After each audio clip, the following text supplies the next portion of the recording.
Time is 7 o'clock. I'd like to call this meeting of the Urbana City Council Committee of the Whole to order. Will the clerk please call the roll? Miss Wu. Here. Mr. Evans. Here. Miss Hersey. Miss Colasetti. Here. Miss Bishop. Miss Woken. Here. Mr. Quisenberry. Here. Mayor Marlin. Here. All right. The first item on the agenda is the approval of minutes of previous meetings. We have minutes from 2/1/2024 goal-setting session minutes, 2/12/2024 City Council minutes, and 2/19/2024 Committee of the Whole Public Hearing minutes. Is there a motion? So moved. Moved by Mary Alice. Is there a second? Second. Seconded by James. Are there any substantial corrections? Okay. Seeing none, all those in favor, please say aye. Aye. Any opposed, please say nay. The minutes are approved. Are there any changes or additions to the agenda? No additions? All right.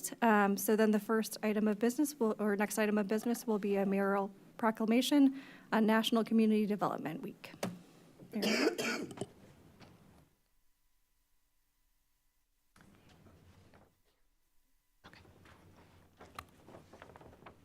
Thank you, everyone.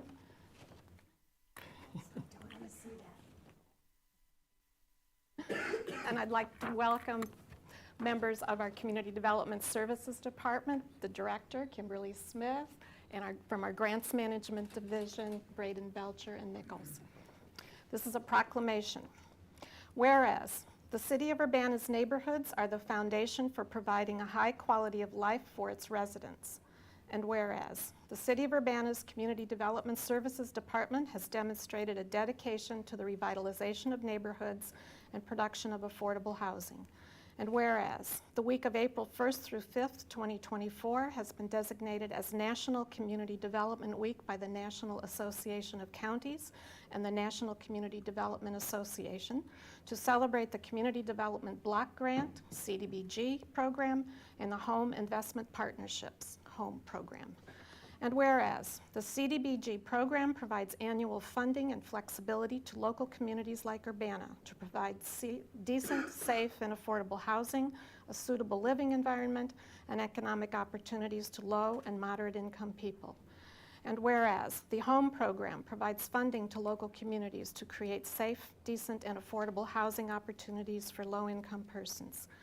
And whereas, over the past 5 years, our community has received $3,100,000 in CDBG funds and $6,900,000 in home funds. Now, therefore, I, Diane Wolf Marlin, Mayor of the City of Urbana, Illinois, do hereby proclaim the week of April 1st through 5th, 2024, as National Community Development Week in the City of Urbana. And we encourage all citizens to join and recognize the U.S. Department of Housing and Urban Development and the Community Development Block Grant Program and Home Investment Partnerships Program. And I would just add, I think this is the 50th anniversary of the CDBG program, which is pretty amazing. Thank you. Thank you all. Hold on a second.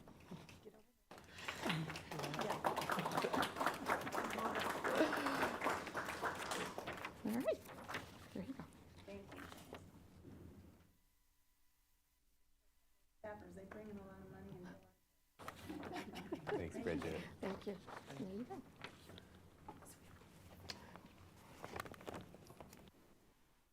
Yeah, just to echo what Bridget just said, who was away from a microphone for a small team, bring a lot of money and do a lot of good for our community. So very pleased for that proclamation.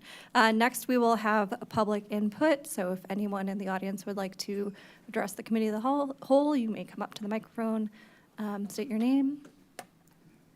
Are there any emails? I'm not seeing anyone in the audience wanting to speak. No? Okay. We will move along. The next item is ordinance number 2024-04-016, an ordinance amending Urbana City Code, Chapter 3.5, ambulance service. Kolchowski.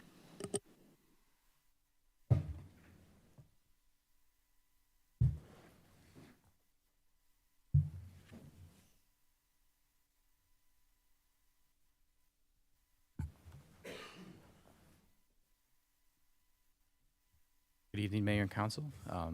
We're here tonight to present an ambulance service franchise agreement. And with me today, I have Chief Dade and Lieutenant Blake Coons. And I'd like to also welcome the representatives that we have for Aero Ambulance in the audience this evening. Mr. Alan Reinhardt, the Vice President of Inpatient Operations, and Jason Hayes, the Interim Director of Aero Ambulance. So there's 2 items on today's agenda that we're going to be covering in this presentation here. We have the franchise agreement with Aero Ambulance for the provision of ambulance services, and we have an ordinance amendments that facilitates changes to the Urbana City Code that allows us to enter into a franchise agreement. So the presentation is going to focus mostly on the agreement and some of the bigger picture components of this. And the specific ordinance language changes are mostly find and replace from license to franchise, deleting old language and moving some sections around. So I really won't go over that. Well, I'm sorry, can you scoot that mic just a little closer for me? Sorry. All right, a little bit better. All right, thank you. Or sorry. So talking a little bit about the current state and the future state, kind of the big picture aspect. If you could kind of summarize what the difference between the two in a single word, a licensing model would be permissive, and a franchising model is more cooperative. So franchising allows the city to have more stringent and tailored requirements, and its longer-term commitment facilitates greater investment by both parties for time, training, and resources. It also allows the city to be thoughtful about the number of providers as well as how we interact with them. So in addition to the conceptual benefits that a franchising model might offer in principle, there are some specific desires that the city wanted to explore as we thought of this alternative. First, we saw franchising as an opportunity to increase the quality of services to our residents, and another step forward in the step of continuous improvement of city services. And there's also several contemplated or yet to be explored changes that we might see in fire and EMS services over the next few years with Barry Dunn.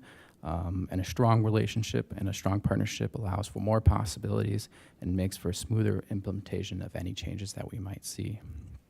And given that there's significant overlap in the amount of calls that our fire department and ambulance service providers go on together, a franchise agreement can also examine the level of services that their Urbana Fire Department receives and related to training and equipment. So just taking a step back about the process, this is something that the fire department had been percolating on their minds for a while. And even once we decided to formally explore this alternative, we spent a good time considering the changes and all the impacts it might have. So the process started with an open request for qualifications where the city sought to understand the clarifications, capacity, and approach an ambulance service provider might take with a franchise. And based off the responses received, the city selected Aero Ambulance to explore the feasibility of a franchise model. And that selection at the time was not necessarily a selection of a specific agreement, but a selection of a partner to explore the feasibility of moving to a franchise model. We spent a fair amount of time looking at the feasibility of co-locating ambulance services at an Urbana fire station or facility, and there's a lot of variables that go into that. And ultimately, we decided to punt on that issue so that we can move forward with the franchise agreement as a whole. So it's still in the agreement, but it's kind of a separate section that talks about future collaboration. And so I'd like to take a minute to talk about Aero Ambulance and why, from the city's perspective, we're excited to have them as our partner and franchisee. So we have Jason and Alan here to answer any additional questions if needed, but I think I just want to go over some of these key points here. And the first is the long history that Aero has with over 60 years of experience in our area and the intimate knowledge of our community that comes with that. This is a new model for the city of Urbana, but it's not entirely unique, and Aero has several similar agreements with nearby municipalities and agencies so that we know they can successfully execute on the terms of the agreement, and that gives us a lot of confidence moving forward. Economic shocks and tight labor markets are something that we all have recent experience with, and so Aero's overall capacity provides a strong buffer to any external events or labor market shortages in this particular field. And from both the front line and in the leadership, Arrow has a tremendous amount of experience underscoring the stability and quality of their organization. And lastly, their affiliation with a larger hospital system, we hope to have a positive effect on patient outcome. So for the next couple slides, I'll go over some of the main terms of the franchise agreements, but I'll skip over the legalese and just hit the bullet points. So the first kind of conceptual area that the agreement goes over is the provision of ambulance services itself. And what Arrow will provide as part of this franchise agreement are 2 ambulances dedicated to the city of Urbana, equipped with sufficiently qualified personnel, and they will be dedicated within the city service area. Response times are set in the ordinance and remain unchanged, but by having more ambulances and requiring them in Urbana, we expect to see improvement above the minimum requirement for response times. The second main topic discussed in the franchise agreement is collaboration, and it's no guarantee that 2 organizations working closely together will work well. And so this agreement sets the foundation for success by clearly outlining the expectations of how we'll interact with each other. And that we specify in terms of operations, facilities, and data collection. And the ability to train together for the nearly 2,900 joint calls that we respond to together is something that we also think will have positive effects on the quality of services that we provide to our residents.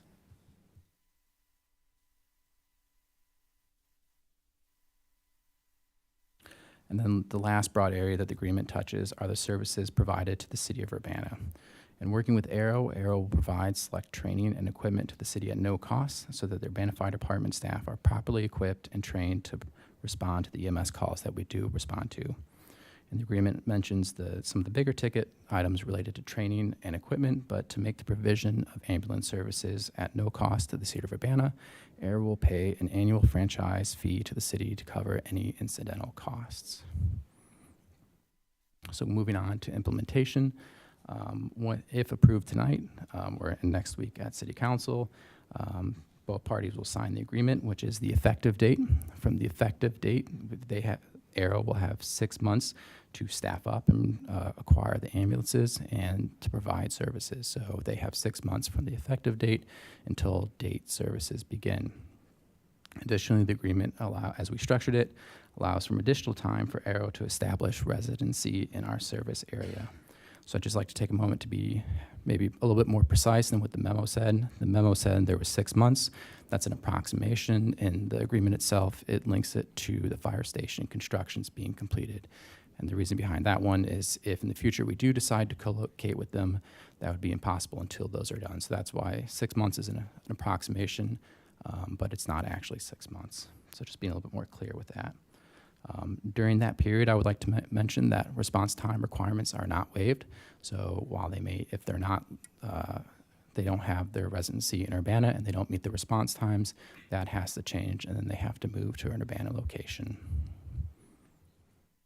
So just in summary, to bring it all together, the top sentence you see there just summarizes, I think, everything pretty succinctly, that the proposed franchise agreement meets all the city's primary objectives that we sought out to achieve, and it's expected to increase the quality of services received by Urbana residents. And for that, we are recommending that City Council approve the agreement and ordinance changes. So if there are any questions, we'll take them. Thank you. Any questions? Mary Alice?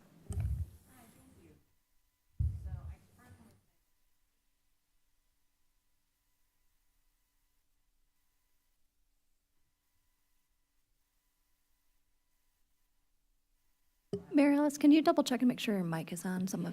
All right, it's just quiet. Thank you.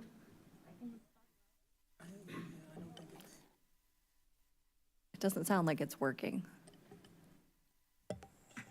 Can you hear me better? Yes, thank you. Okay, all right, so I'll recap. So I'm a big fan of what this is going to do for the community. I just have some questions in terms of where we are today and where we hopefully will be in the future. So my first question is, I know that there's an 8 and 12-minute response time depending on how it's classified by METCAD. What is the response time that we currently have?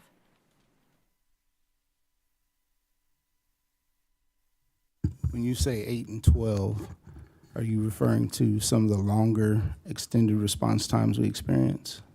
I was just looking at the franchise agreement. It said that they have to, 90% of the time, meet the 8-minute, and then for what, B, C, D, E, and then A is 12 minutes.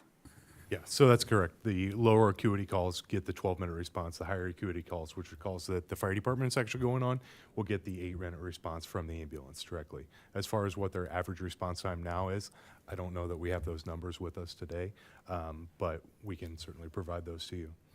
It would just be good to give it as a comparison. And so it mentions that the number of ambulances, I think, was 32 on the slide that you currently have. Do you have to purchase new rigs in order to meet the stipulations? So those would be Arrow. Those are their ambulances. Right, Yeah. right, not the city. I'm just wondering if you have the capacity right now, or do you have to go out and get new trucks, new people? So part of that 6 months is giving them time to get all those things in order. They will have to staff up. They haven't hired for this yet, and because the deal hasn't gone through. So that 6 months is to give them time to hire adequate staff, and yes, get the equipment if they don't have it.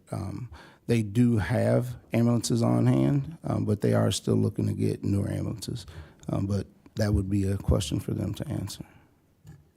I'm seeing some nods from the Arrow representatives. Is there anything further you would want to add to what's been shared by city staff?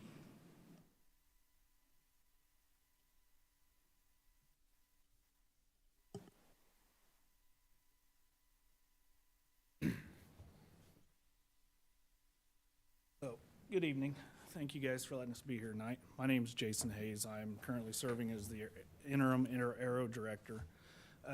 To answer those questions, currently, actually, as of Friday, we just received in 2 new ambulances, so we will have the ambulances to start this. The ambulances are here. We have reserve ambulances for times when things break down. So that will be covered. Also, to comment on the response times, I did run our average over the last year. We've met the 8 and 12 minutes throughout the year for any time that we were currently covering the city of Urbana. So, to just answer that. Thank you, I appreciate it. And one more question, and then I'll let it go to the rest of the people. So Desmond, this one's for you, Chief. What does this mean for the fire department? Right now, you guys both go to the address that is, so is that gonna change? That's not going to change right now. It may, in the future, change some of the lower acuity calls when we have an opportunity to examine that data. But right now, the calls that we still respond to jointly together, we'll still do that. The difference is we won't be waiting on them as long. Sometimes we get to those addresses faster just because we're located in several more locations throughout the city. And depending on which ambulance service currently through the model that we use is here delivering service, sometimes we get extended periods that we've already been on scene and we're waiting for ambulances to get there. So now we will get a much faster response. So it'll be a huge impact to the community to have these responding together this way. Thank you. Any other questions? Grace? I guess along that same line, that was one of my questions too, is would that be less responses for the fire department? And you're saying not initially, but I guess related to other questions about stationing ambulances at the fire stations, would that be a hypothetical down the road? Like if an ambulance is at the fire station and you get a medical call, would you still send fire staff, or would the ambulance who's already there, you would know that they were responding, or you're gonna send 2 all the time? So currently we'll send 2 all the time because that's our current model based on how the calls are generated in MetCAD. So if we see data that allows us to change how those calls are dispatched, we may see a small decrease in certain certain acuity calls. But right now we don't plan on starting the model that way. The data will tell us as we continue to review that, if there's anything we can change, or if there's different dispatch processes that we can do that would change some of those calls, and we're also exploring that right now too. And it looks like, I don't know if I could clarify on the contracts here, because it's saying that they do agree to be stationed at fire stations or city property, and then also that there will be a separate agreement about stationing at other city properties. Chief, I can answer that one. Go ahead. So the agreement is, the way it's structured is, there was a lot of back and forth between Arrow and the city about how co-location could work. So the agreement as it is today, the only requirement on Arrow is that they have to have 2 ambulances stationed in the service area. That can be at any location within Urbana City. We do open the door up to future collaboration if they choose to, and the city chooses to locate at Urbana facility together. But that's, the agreement as it is just that it's in the service area, and then we might work in the service area, might be an Urbana fire station in the future, but it doesn't have to be if both parties don't want it to be. If that answers your question more clearly. Okay, because 1.8 says at agreed locations, but not necessarily city property. Is that right? Yes. Okay, thank you. Additional questions? Chandra?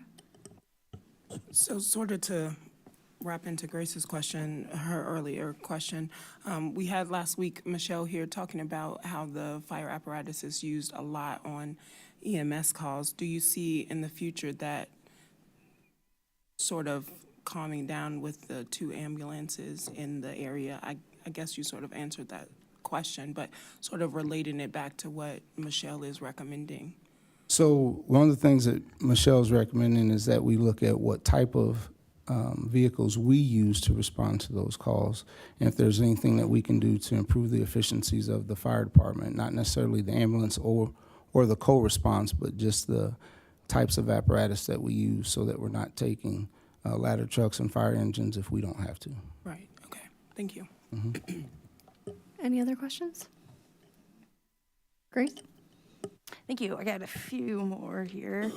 I was wondering how direct calls to Arrow play in. Is that just considered the same kind of thing? Or if there was a direct call out of the property, there's just got to be 2 in Urbana? Or if you could explain that situation, please? From the dispatching model, they'll still be dispatched. The dispatches will still happen how they do today. So sometimes they will be dispatched out to locations within the city, and we will not respond because we currently don't respond on those type of calls. Like I said, Jason, you guys about over 5,000? And Roughly around 5,000 calls a year here in the city of Urbana is what we estimate. That mic, you have to be pretty close, sorry. Yeah, we estimate around 5,000 calls a year for ambulance service. And the green light has to be on, I'm not sure. It's It is, on. sorry, Yeah. that one you have to be real close. Okay, sorry. About 5,000 calls a year is what we estimate in the city of Urbana by 911. That doesn't include the private line calls directly to our dispatch center, because we have people who call us directly now, currently, even when we're not servicing this area that we are servicing. And we go on about a little over 2,000 calls jointly with them out of those calls. So, and then just to maybe clarify or a little bit further, this agreement covers only covers calls that come through the emergency dispatch system. So this agreement in the ordinance doesn't cover private requests for calls. That is not covered by this agreement. Yes, thank you. Yeah, I understand the private calls if someone calls that in. I think I was getting at like the 1.1 article about the Arrow Emergency Communications Center secondary to METCAD, because you have a direct line to Arrow as well, right? Correct. And to speak on that, we don't request fire for every one of those responses. That is usually high level, high acuity call. Somebody's either cardiac arrest where we're going to need assistance, or major trauma or something to that effect.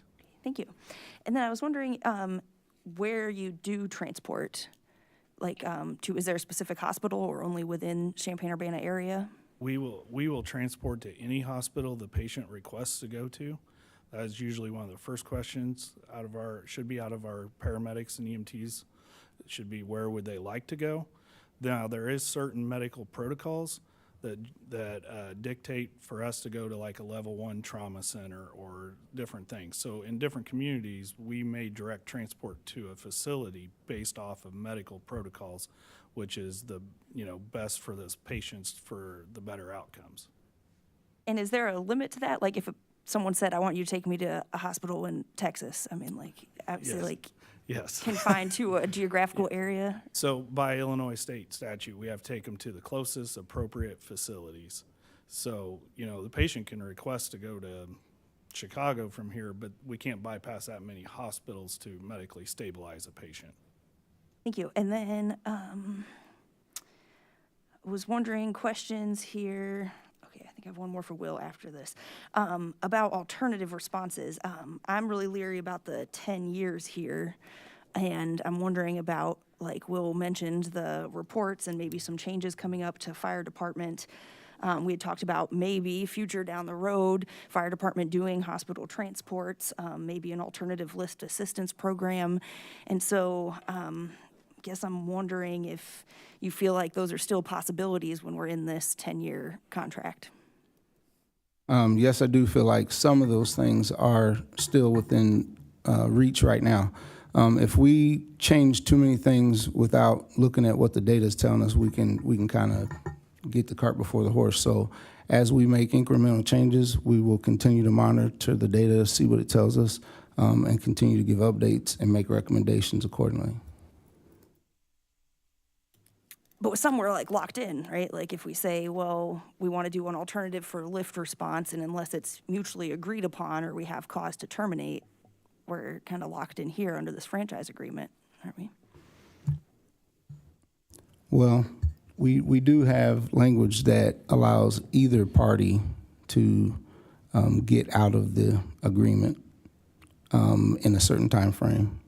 So I think to the broader question, I would say that the last sentence there is the recommendation for this. I would say in the short, medium, and close to long term, we believe to be the lowest cost and highest quality ambulance service to our residents.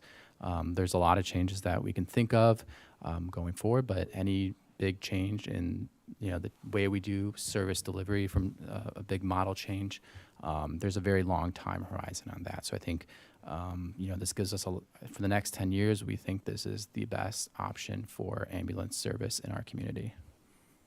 Thank you.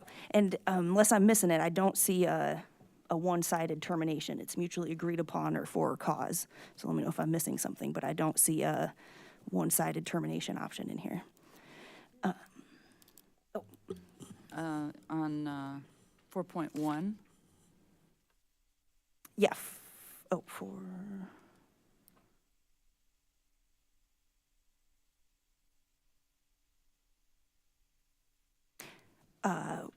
Could you help me see where it's clarifying that?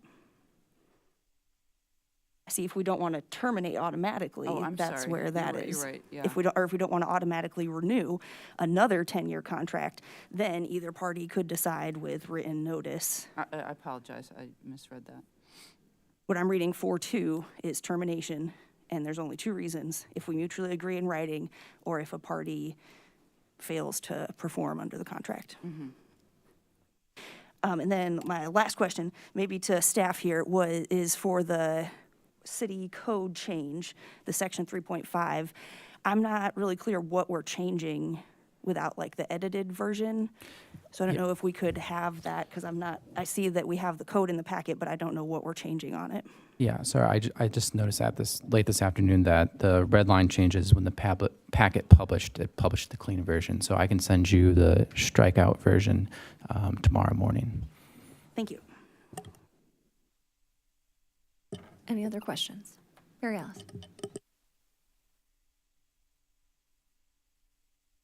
All right, my final question. So I know that at the moment we don't have brand-new firehouses, which means they'll have to be located somewhere else. Have you determined where you're going to be locating your 2 rigs? Not currently. We'll probably be running out of our station on East University, but probably staging within the community during high call volume times. We talked with Chief. He's fine with us, crews stopping in, being at the stations during the day. visiting, getting to know the crews. We want to build that collaboration, that ability to get my crews and his crews to be in working together. That's where we'll see the best outcomes for patients. Okay, all right, thank you. Grace? Sorry, I had one more. I'm looking at this attachment A, initial implementation of residency agreement. I'm not quite sure how or if that fits into what we're approving here in the contract. But given your answer previously, that the section 1.8 says that Arrow will have 2 ambulances in the service area, but not necessarily on city property, as to why we need this residency thing to waive that until the new fire stations are constructed, if they're not planned to be at the fire stations anyway. So the residency is in the Urbana, so in the main contract provisions, the residency refers to Urbana corporate limits or the service area. So that's the residency requirement. The exhibit attachment A allows a waiver of that particular requirement so that we can explore the idea of co-locating at an Urbana facility, which would presumably be a fire station. The requirement is that the requirement for the agreement is the city, we're waiving the city municipal boundary requirement so that we can have time to explore the feasibility as we have fire stations under construction, if that makes sense. Yeah, and my question is why that's necessary if in section 1.8 they weren't planned to be at the fire stations anyway, because there's another provision that says we would work out an agreement, and I imagine payment or some other things. So if we did not have this particular waiver, they would have to procure a site within Urbana city limits and bring that up to acceptable standards for their staff. And then that level investment would probably procure any future agreement to be at an Urbana fire station. So if they had to make a large capital investment in a property to make that suitable to house their staff, I don't think they would make a large investment and then 6 months later when the fire stations are completed, then move to the fire station. So this way, we allow them to continue to operate out of their likely university property that's just on the other side of the border until we figure out, or until they figure out, where exactly in Urbana they're going to be located. But the service times and all the other requirements are still in place. Correct. So if we require this requires frequent reports, and if in those reports they're not meeting it, they would just have to find some station or some location, no matter what, and the onus would be on them to make that work. Thank you. Any other questions? Can I get a motion we're on ordinance number 2024-04-016, even though we've been talking about 2 items together? Mary Alice? I would like to make a motion, if I can get this mic to work. I will move on to the regular agenda at City Council, ordinance number 2024-04016, an ordinance amending Urbana City Code Chapter 3.5, ambulance services. For approval or? For approval, sorry. I'll second. Moved by Mary Alice and seconded by Chandra. Is there any discussion? I'd like everybody to know Sharice is here. Thank you for letting us know. Do you have any questions or discussion? No, Thank you. I was trying to second the motion, but Appreciate that. All right, so we have a recommendation and a second for approval on the regular agenda. Will the clerk please call the roll? Ms. Wu, Yes. Mr. Evans, Ms. Hersey, yes, Ms. Colacetti, Yes. Ms. Bishop, Yes. Ms. Woken, Yes. Mr. Quisenberry. Yes. That motion passes.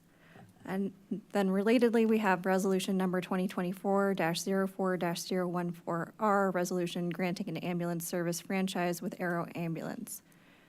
Is there a recommendation? I guess are there any further questions first? I'll move approval of resolution number 2024-04-014R, resolution granting an ambulance service franchise with Arrow Ambulance. On to City Council on the regular agenda for approval. second, Moved by Chandra, seconded by Sharice. This is a resolution, so we can do a voice vote. All those in, oh, I'm sorry, discussion. Go ahead, Grace. I'm really not comfortable with the 10 years locked in here. As I also mentioned in the 2x2s on this previously, I understand that it would take some time to do some major changes, but I just don't want to limit us as a city from some of the potentials for the future. I think that 10 years, in the grand scheme of things, it's not that long, but I think that it's going to be a different time. You know, it's going to be a different council, mayor, staff, a whole different kind of outlook on things. And I just think that we're limiting the possibilities for 10 years as is now. So I would, I'm not comfortable going for this as is. I would recommend, if anyone would go for it, would move for, finding some compromise for either a shorter time or having another termination clause if there were major restructuring of city responses, that we have some option to have written notice a certain amount of time, but that we're not completely limiting future possibilities. So I'm curious in others' thoughts, if you're willing to share. I saw Chandra first and then James. I guess I would ask, how did we get to 10 years? Like, why, is that the standard for a contract like this? I don't know if there is a standard for a contract like this. I think the franchise agreement was negotiated between Arrow and the city as a totality, and maybe more specifically to this one, the term and the termination procedures are reflective of the level of investment that it requires to, provide to ambulances and the upfront costs and the cost to maintain it takes for that. So, I think I'd end on a clear note, but I think that's the kind of, as a whole, there's not a clear answer for that. Okay. I'll just add one final thought to what Will is saying is, I'm confident that if we go back and attempt to negotiate something shorter, that will not be the only term that changes. So as Will is trying to say, this is negotiated as a whole. And so if we change a very significant term, given the expectations that we have of Arrow, other things will change. James? Yeah, I was gonna say that I assume that part of the reason why a 10-year agreement is involved is because, as was mentioned, the capital expense of having vehicles dedicated to this practice. I would like to see if we could have, as Grace was pointing towards, another kind of exit clause, rather than just the two that are in there. I think in this kind of situation,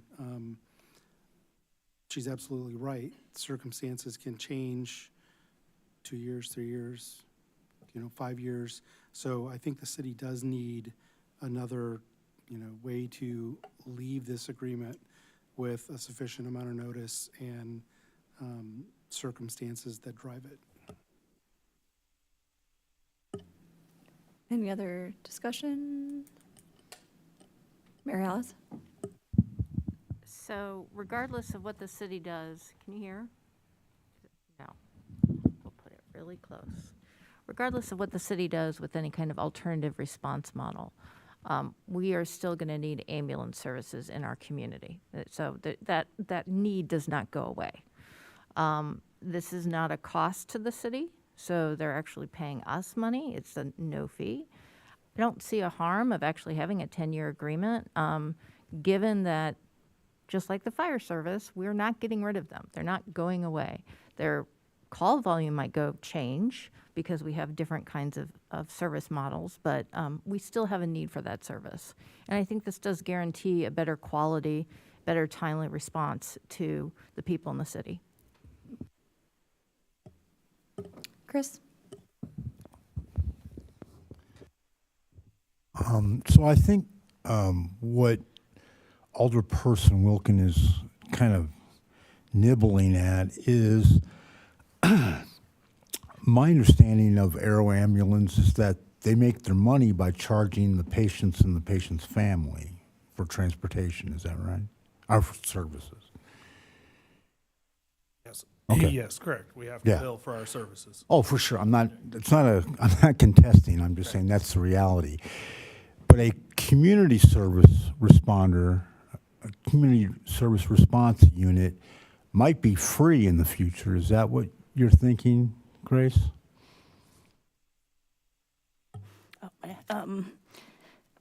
Not necessarily free, so I did have some thoughts to Mary Alice's things that I think answer your questions. Okay. Chris, were you want me to answer, or do you done? have Okay. something else? Go ahead, Grace.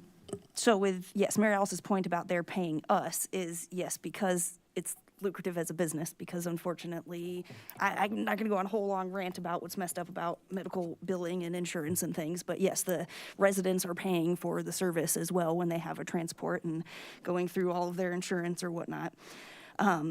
Saying that we will need ambulance services no matter what, I don't think is necessarily true. A lot of cities don't have private ambulance services. The fire department is already at every medical call. And if the city had ambulances and the staff, we could have structures where they take people to the hospital and do the billing. And there is an opportunity to do it would be major restructuring for sure. I'm not saying it's a small thing, but other cities do have fire departments, do hospital transports and medical billing. So I'm just saying it is a possibility out there, and that could be potentially cheaper for residents and even more efficient time-wise. And I just worry that something like this just eliminates the possibility. Again, I don't think it's likely to happen in the next 10 years, but I don't want to limit the exploration of it. Any further discussion? Mayor? Could you clarify that the fire department is not at every single medical call, please? So Mayor, those are all going to be based on acuity. Like we said before, Jason mentioned that they ran about 5,000 calls in the city of Urbana, or that's their projection. We're on about 2,900 to 3,000 of those calls. So we're not on about 2,000 of those calls currently that would have to be responded to eventually if that were to take place. Yep, go ahead. Would like to make one more point. We also have to plan for growth of the city. In a 10-year, we actually may have a larger population in 5 to 10 years, which the ambulance would need to serve as well. So you have to plan for growth. Any further discussion? Grace? I would move that we add a termination clause with hopefully input draft wording from staff on a termination clause if the city were to have major emergency response restructuring with what could hopefully be an acceptable notice, timeline, and form. Mary Alice, would you take the chair? Yes, I will take the chair, and the chair recognizes Jaya. Thank you.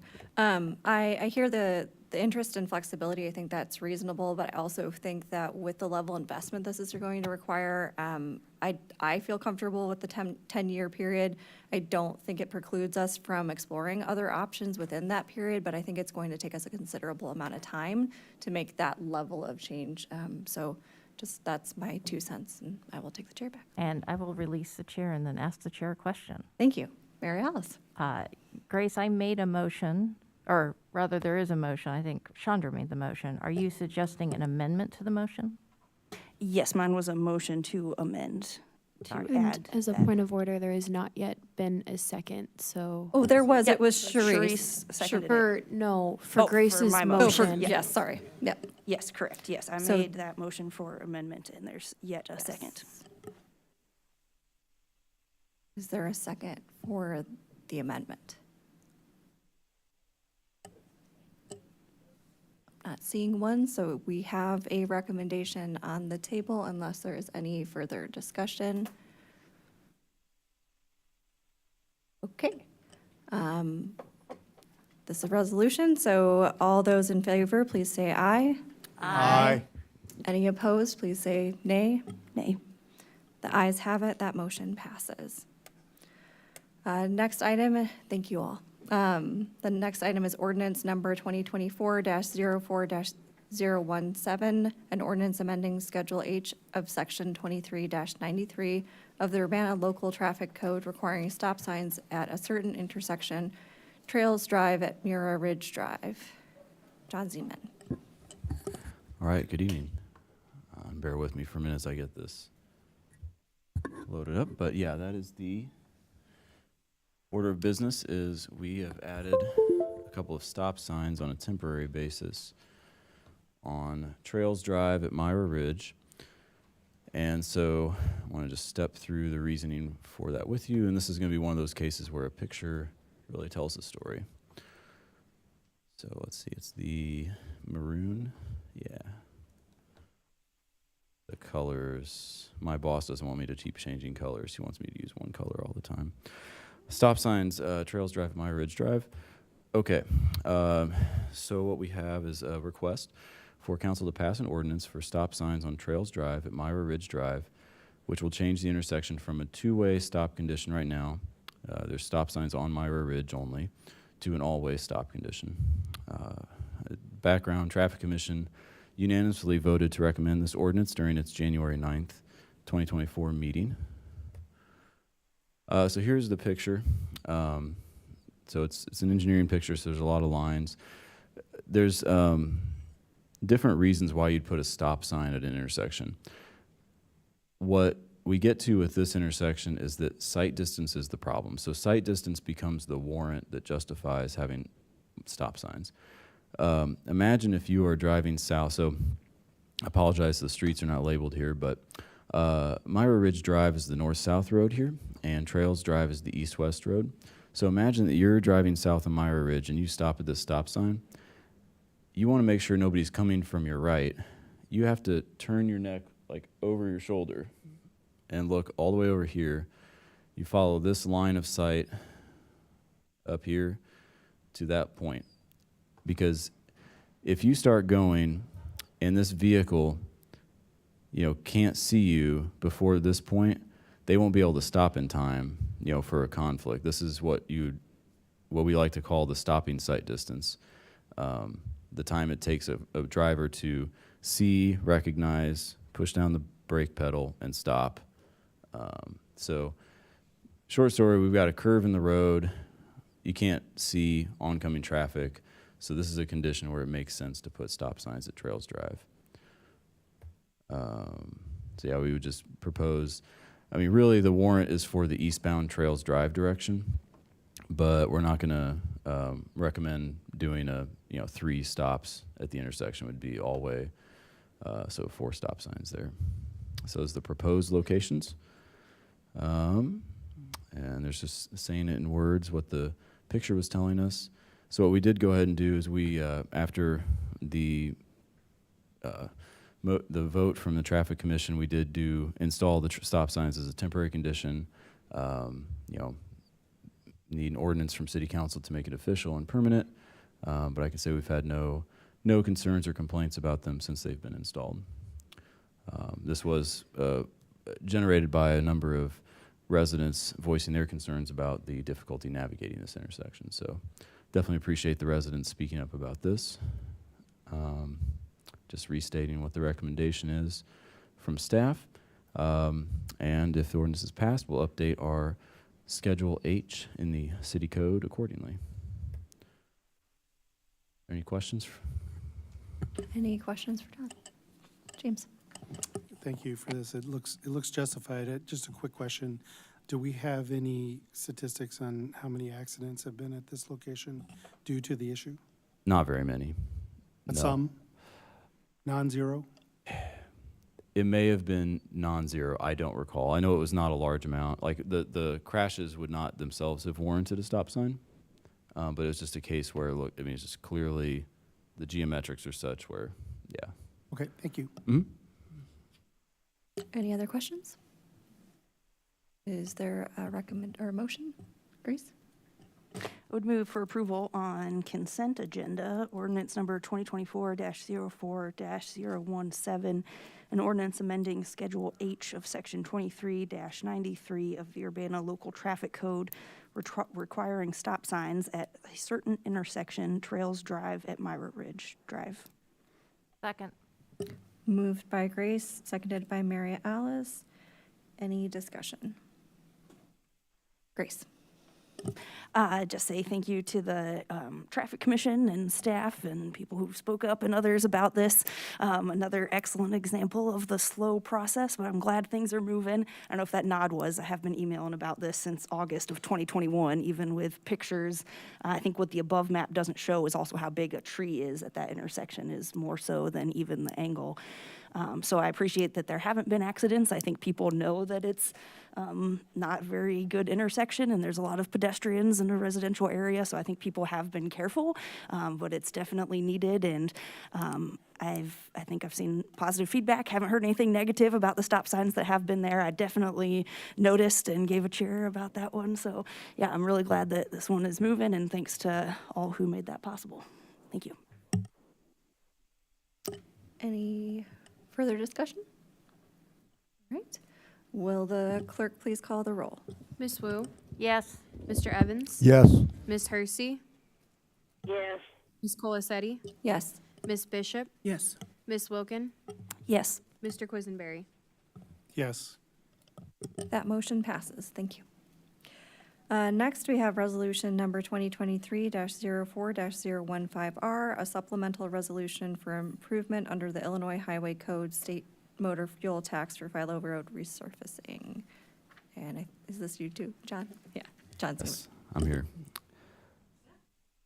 Thank you. I hope you enjoyed the last one because this one has an error in it that I found while preparing for today. So I apologize right off the bat that I made a number error, which is not supposed to be, what you get from the city engineer. But, so supplemental MFT resolution for Philo Road resurfacing. So I'll explain in a minute. I've got this $370,000 number wrong.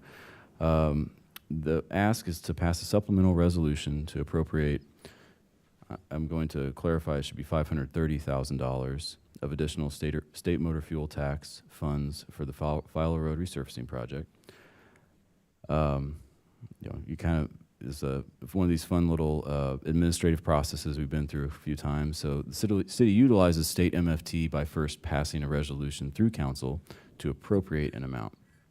Basically, telling IDOT, who manages these funds, don't let somebody else take this, we're going to use this at some point. And then IDOT verifies that the city will have an adequate balance before approving our appropriation.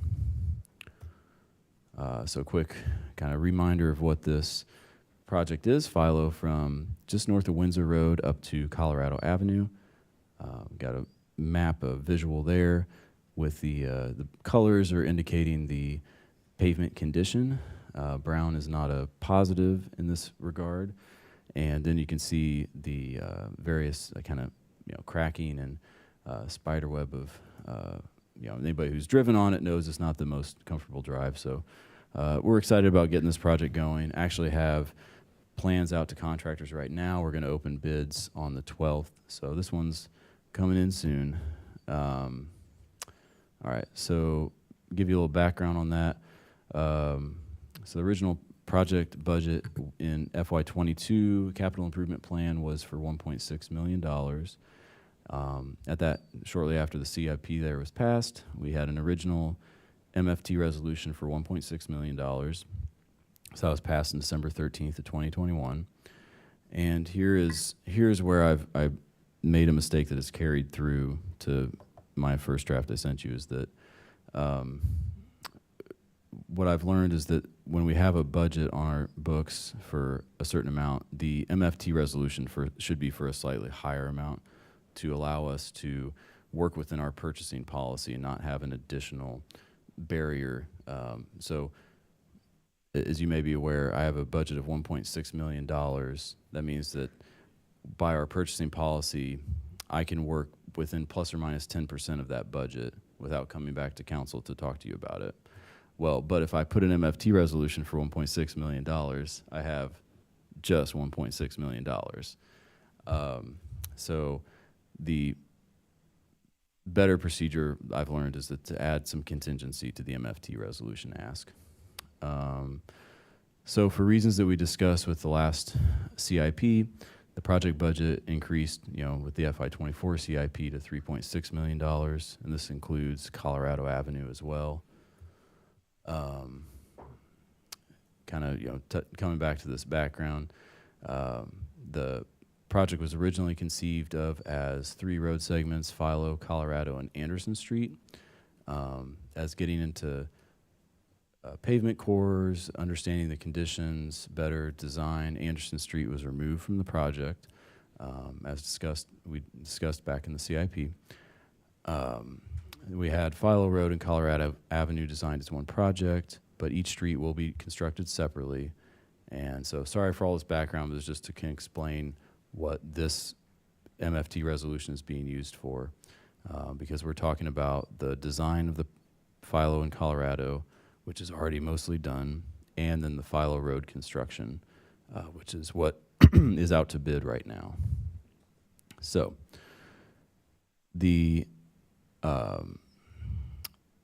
what we have currently, like I said, is a $1.6 million MFT resolution.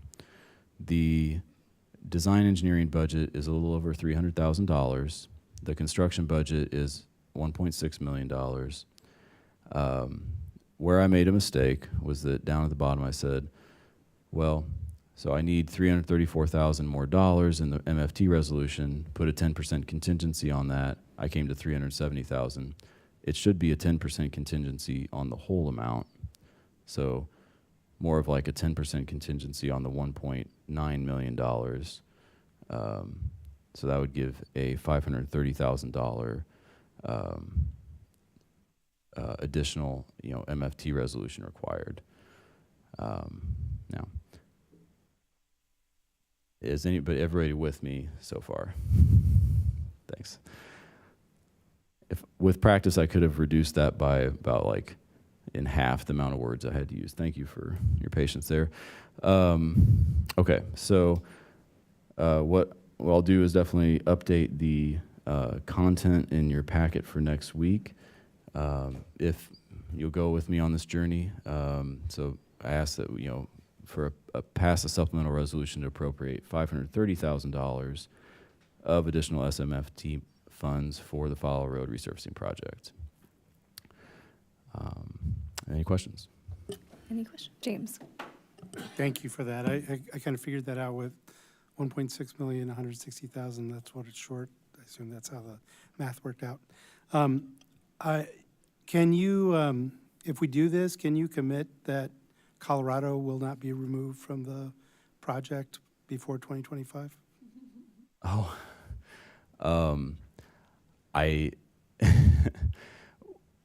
I don't expect that it would be removed, no. Because I know people were already upset that we edited out Anderson Sure. by changing the numbers. Sure. I know a lot more people are going to be upset if we edit out Colorado Mm-hmm. in that time period. So I'm supportive of this. I just don't want us to back out of our commitment another time. Sure, I understand. Thanks. Mm-hmm. Mary Alice? So I'm trying to make the numbers add up here. So I have what was in the capital project for fiscal year 2024 construction that you provided in the packet. Mm-hmm. And the numbers are different than what we're seeing today. Okay.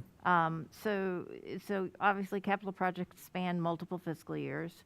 So that's why we have to divvy it up amongst which years we think the work will take place. Right. But in fiscal year 2024 on SIP, it says 1.76 million. Mm-hmm. Right? And you were just talking about 1.6 million. Right. So what's the difference there? The difference is $160,000 is for that in the budget is for a construction engineering agreement, if we were to choose to go that path. The way I've got staffing right now and the people available to, I'm looking to not hire, full construction engineering contract for that, to have internal staff do it. So in that case, you'd be saving 160,000, but now we're putting the 10% on top of it, which is over 500,000. Is that accurate? Kind of, and yeah. So part of what it is that because like I should have come to you like after the CIP was passed last year. This was one that slipped through the cracks where it wasn't adding up like enough MFT resolution, for what we had budgeted, which was a combination of the design and the construction budgets, if that makes sense. Yeah, so you had mentioned the design is for both Colorado and Philo, but the construction is only for Philo. Correct. Correct. And so what I want to do is we are verifying, we're going to bid out the Colorado Avenue project around a year from now, just because of our cash flow with the MFT funds. And so I want to verify the budget before we come back and, do a resolution for that as well. Colorado. For the Colorado. construction. Yeah. So is there a place that we can see what the balance is in terms of the state motor tax? That's where I just call up IDOT down in Paris and ask them to generate a report for me. Okay. Yeah. At some point, it would be nice to know how much money is there. Sure. All right, thank you. And did I answer your earlier question? I don't know if I actually did. Kind of. If I can state back what you said, so I'm clear about it. You said that it's about 1.6 million for the design and the construction of Philo, and then the additional 160,000 that you had in the SIP was actually for engineering, but you think you're going to do that internal. Is that correct? That's right. And it was closer to 1.9 million with design and construction. Yeah, the 1.6 million was just construction budget. All Yeah. right. Thank you. Thank you. Chandra? I'm curious, I'm curious if the street design will be different. Like, I can't remember in your photo if there were bike lanes on that street. Like, what will it look like? Oh, sure. No, it will have the same configuration as it does today. It's for Philo Road, what we're looking to do is mill off the existing asphalt and do some extensive reflective crack control treatment through here. The reason this road is cracking so much is because this is an old state highway that has like 3 different expansions on it. So if you were to cut a cross section through this, it's like a Frankenstein of 4 or 5 different pieces. It has some brick in there, it has some asphalt, it has some concrete over here, and so all those joints come up through the asphalt. So we're going to do some extra measures to try to keep that controlled. Yeah. Okay, thanks. Yeah. So the same pavement striping though. James? It does have a multi-use path on the east side, right? It does. Yes, you're right. Just to walk through this a little bit, our purchasing policy in Urbana would allow us to deal with the fact that it might be up to 10% more. That's right. But what would happen if we don't do this approval, any of that would be on the city of Urbana's budget as opposed to being able to take it out of the motor fuel tax if we prepare for that contingency. And if we get Yeah. done and we didn't need that contingency, we have to give that back anyway. Anything we don't spend, we don't get reimbursed from motor fuel tax, correct? Yeah. We don't. It's not like it's a very low risk thing to aim high on our resolutions. As long as we're not just like appropriating too much MFT Yeah. money across the board, because it's not like it goes away. I mean, we still have our pot of money that is coming to Well, us. we're just protecting ourselves from having to spend city funds if it runs Exactly. over the cost. Yeah. We Or- use the fund set aside from people buying gas to do this, which is totally appropriate. Definitely. Or another way to look at it, preventing delays in the project because I have to come back to pass a resolution to Okay. get it done too. Thank you. And if we don't spend it, it stays in the motor fuel tax That's right. fund anyway. Thank you. Yep. Could I chime in real quick? Just to provide a little bit of clarity, this is just like how we come to you guys with resolutions, we have to go to the state with resolutions. So it's a fund that they essentially control that's dedicated for us, and it's a process that we have to go and let them know that we're allocating this. It's not going anywhere. If we don't spend it, it's still in our pot. They used to do annual audits, but they just don't have staff to do that anymore, where you'd have more updated annual figures from the state. They just don't have capacity to do that anymore. So they do publish reports and things like that are available, but they kind of trend behind because, like John said, this resolution originally passed 2 years ago, and the project is there. That it's basically encumbering those funds the way we would here locally at the state level, so that when we come with a new project and we're like, we got a $5 million project, they're like, you don't got $5 million in the bank because you got $3 million encumbered over here. So it's just another process, and the state's a little slow. So ideally, we'd get these things done ahead of time because we have to wait on them to then approve it and get it back to us. Grace? I was thinking about this driving down these parts of Philo the past few days, and I was wondering if, getting to the question I'm going to get to, is if you could justify a little bit of the priority. I know we've gone through this in the capital improvement plan. Seems like, there's obviously some issues. It's not the worst, I'm guessing, because of the higher traffic volume and the condition like you have shown here. I was wondering also with that, if this resurfacing is more of a maintenance than repair, as part of the picture we've talked about, keeping up with our road assets, so it's not having to do big expensive repairs later. So I guess my question's if you could explain a little of the prioritization again, Sure. and if this is considered more of a maintenance than a repair. Yes, I'll get to pull up the prioritization here. This would be, in the like transportation parlance, this would be considered a rehabilitation rather than a maintenance. A maintenance would be a term we'd put on something that may not be bondable improvement, may not last long enough to be bondable. This would be, the last resurfacing was done on this road, I want to say, was it 17 years ago? It was like around 15 years ago. And so what we're going to do is those extra measures of the crack control, we hope it will last longer than that, is our desire and what we think that this product will do for us. Well, I was going to pull up our website. We're having some issues here. Let's see.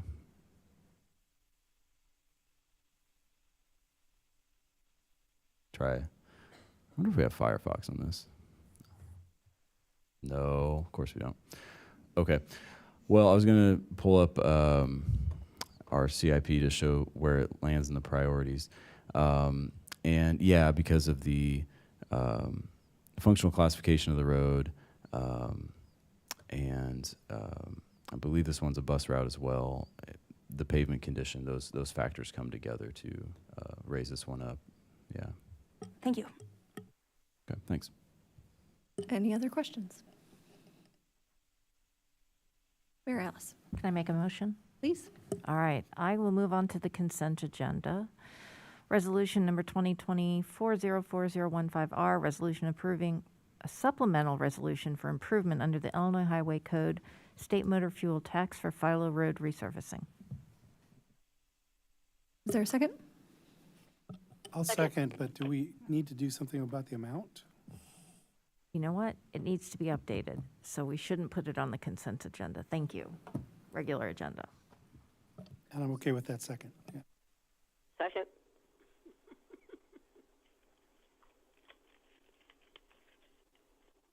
So we have a recommendation and a second. I think the clarification of, is this a recommendation with the amended amount, or? Yes. 540, 520, 530. 530, There we go. please. Thank you. 533? I don't know. Yeah, I'm confused on point of order here. Is that the exact amount? 530,000. 30,000. Yeah, Okay. I thank thought you. you said 33. Okay, I did hear Sharice seconding too, so I'm gonna give it to Sharice, because it's hard enough being on the phone. So I have a recommendation from Mary Alice and seconded by Sharice. Is there any further discussion? Nope, seeing none. All those in favor, please say aye. Aye. Aye. Any opposed, please say nay. That motion passes. Thank you.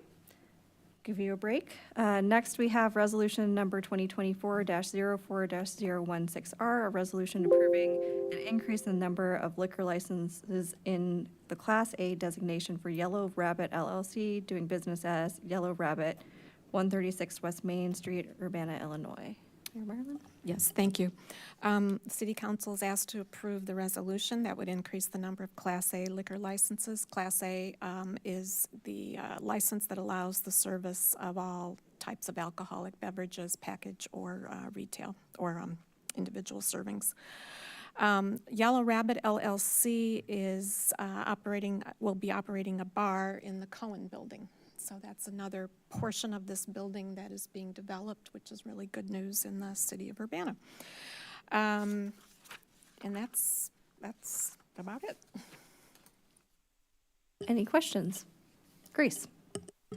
Thanks for the presentation, Diane. I was trying to remember about the Cohen Building. That is city-owned, right? No? Oh, okay. There was a redevelopment thing or something. There was something, but We the had a- city doesn't own it or have No, anything to do with it. it's privately owned. We had a redevelopment agreement with the owner. The city's HR department is renting the second floor of the Cohen Building. The first floor houses Sakura Restaurant. There's event space there, and then this will be a bar. Thank you. It's a lot of space in the Cohen Building. James? Are they going to be open on Monday nights? I hope so. All night long. Chandra? I read the line of the licensee may choose to allow individuals under age 21 to be in the area. Do you know if they plan to use that? Many bars have this Okay. provision in there, but I don't know. Okay. But this allows them the option if they choose to. But it has to, they notify us, and then we give written permission for that. Okay. It gives locations flexibility to do different kinds of events and all ages events and that sort of thing. Well, not all ages, 18 and above. So. Any other questions? Is there a motion? I'll move Go ahead. I'll move resolution number 2024-04-016R, a resolution approving an increase in the number of liquor licenses in the Class A designation for Yellow Rabbit LLC, doing business as a Yellow Rabbit at 136 West Main Street, Urbana, Illinois, on to the City Council for approval on the consent agenda. Is anything on the consent agenda? Mm-hmm. Okay, yes, on the consent agenda. Is there a second? I'll second. All right, moved by Chandra and seconded by Mary Alice. Is there any discussion? All right, seeing none, will the clerk please call the roll? Oh, sorry. All those in favor, please say aye. Aye. Aye. Any opposed, please say nay. That motion passes. All right, we will now move on to staff reports, quarterly state of UPD.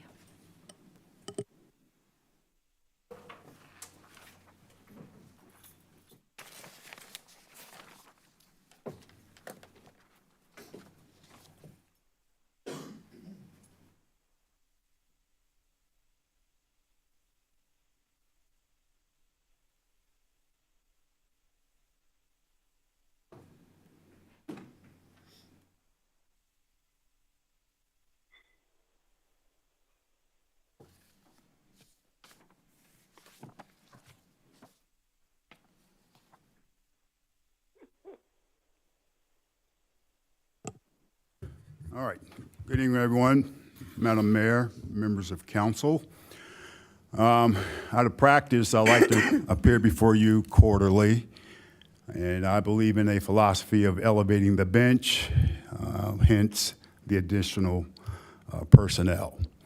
I use these opportunities as leadership opportunities for growth, as we won't always be here, so there's an opportunity for them to follow and lead. So with that, not yet. We're going to have a comprehensive public safety strategy. We're going to talk about some of those elements. We're also going to talk about year-to-date gun data, year-end crime data presented by crime analyst Melissa Hendren, departmental initiatives, employee recognition, and new personnel presented by Senior Deputy Chief Searles. And then we're going to have an overview of departmental reorganization by Deputy Chief Bain and Senior Deputy Chief Searles. Next. So real quick, this is an an all-inclusive list. This list is subject to expand as we expand and as we expand our philosophies within the spirit of 21st century policing. So with respect to community policing, the community is at the heart of our service here in Urbana. Through our philosophy of community policing, we're going to empower every member of the department, to include myself, to our most recent academy graduate, to serve the community through the lens of community policing. This means when properly staffed, our police officers will start attending meetings and events so that they can participate in community conversations, hear about community concerns, and take steps to address the issues. Now, one of the emails that came in last week when Michelle was here, someone said that I make an attempt to attend everything, and I do. I will go to anything that remotely touches law enforcement or not. I think it's important we have a good understanding of what's going on in the community, and it's important that they see the police chief there, and as we grow, they'll start to see officers in these same spaces. We're going to explore beat remapping. This is something Michelle addressed last week. With respect to our patrolman deployment, in that we often have units outside the scope of their responsibility due to staffing issues. Once that is corrected, it will greatly reinforce our community policing philosophy, and that we will have officers assigned to the same patrol areas every day at the same time. This will empower our officers to get to know the community they serve and to take ownership and pride in working with the public to make these areas safer. New crime analysis. As a department, as you've seen, we've provided you all with data monthly with respect to the city and with respect to your respective wards. We are leveraging data to disseminate intelligence about criminal activity and crime trends, and we use that intelligence to guide our resources with respect to deployment. This strategy will also include the new crime analyst unit led by Melissa Hendren. I feel like I butchered your name. And her staff, her newly developed staff. She'll speak more about her unit during her presentation, but I just want to say I'm extremely proud of her with respect to adhering to my expectations as it relates to data. I'm data heavy, and she's embraced it, and she has done a tremendous job in deploying that information where it needs to go. We're also going to take a look at, this isn't on the list, but crime, gun intelligence. I think it's important that you see not just where shootings are occurring, because this map really doesn't capture that, but you see the number of incidents that our officers come into contact with illegal guns. And you'll see a map, it breaks down year to date how we're trending in that regard. And with respect to alternative to policing, my staff and I are currently looking at calls for service that non-sworn personnel can respond to. There needs to be a discussion on that as to where these folks are housed and who does the training. Barry Dunn indicated the next phase regarding their report will include mental health response, and I'm going to pause right there because I think that requires community input. Now, I just want to be clear, I do embrace alternative response, particularly when you talk about mental health calls, because when you look at officer-involved shooting, 25% of those involve mental health calls. Tactic, this is a grant that Senior Deputy Chief Searles put together before I arrived. It costs us nothing, obviously. It was an opportunity for us to provide services to our youth or adolescents that's been impacted by trauma. We're merely looking for an opportunity to leverage that grant with a partner. I've been in conversations with Kim Sims. I understand that's something she looks at, but it may go somewhere else. And before we even start about deploying that, we need to get your approval first. And community partnerships through intelligence-led policing. An example of that would be the last time I met in front of you all, we had a presentation on domestic violence. The data indicated that we needed to develop a partnership with Courage Connection. As a result, my staff and I met with Courage Connection, and together we explored opportunities where we could work together to better serve those impacted by domestic violence.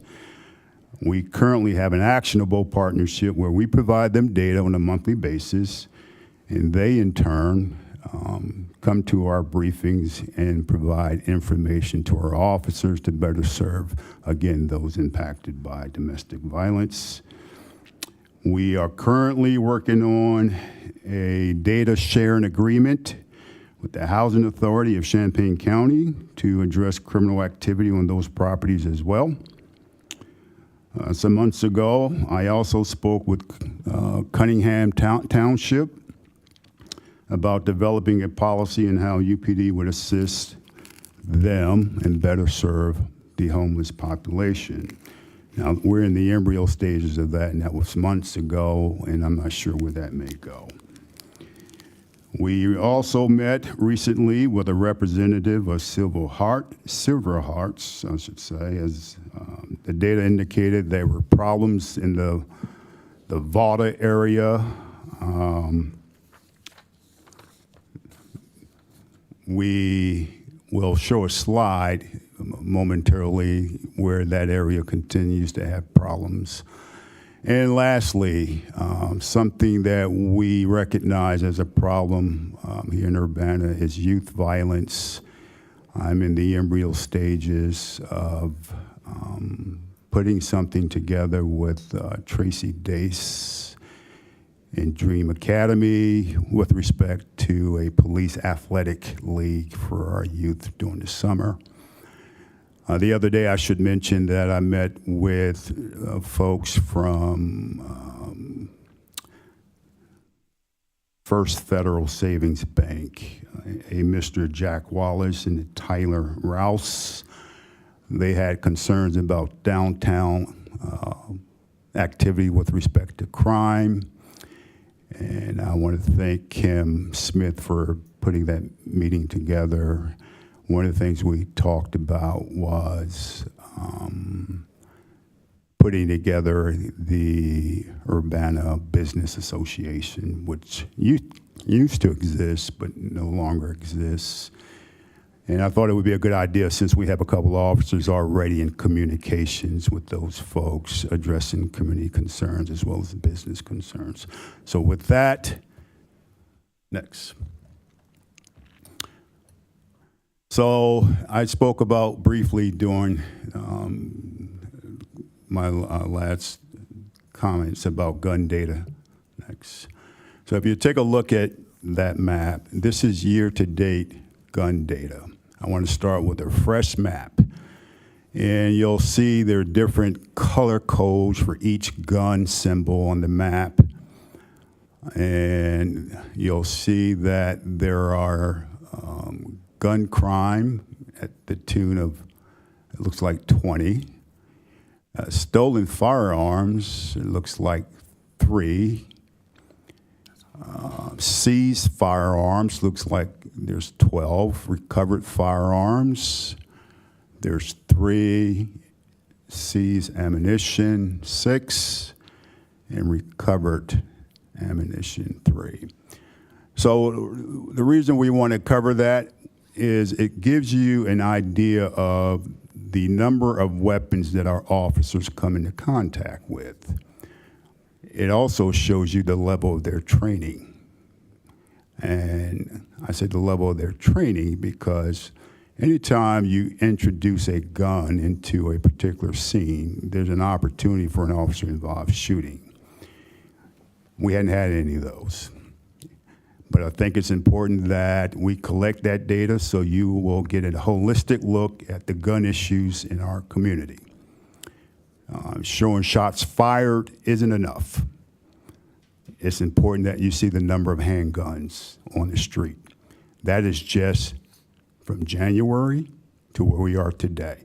I didn't want to show you last year's because it would make your head pop. Next.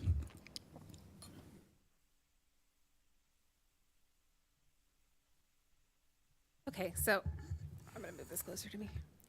I'm going to talk through the year-end dashboard, and then we'll talk about year-to-date.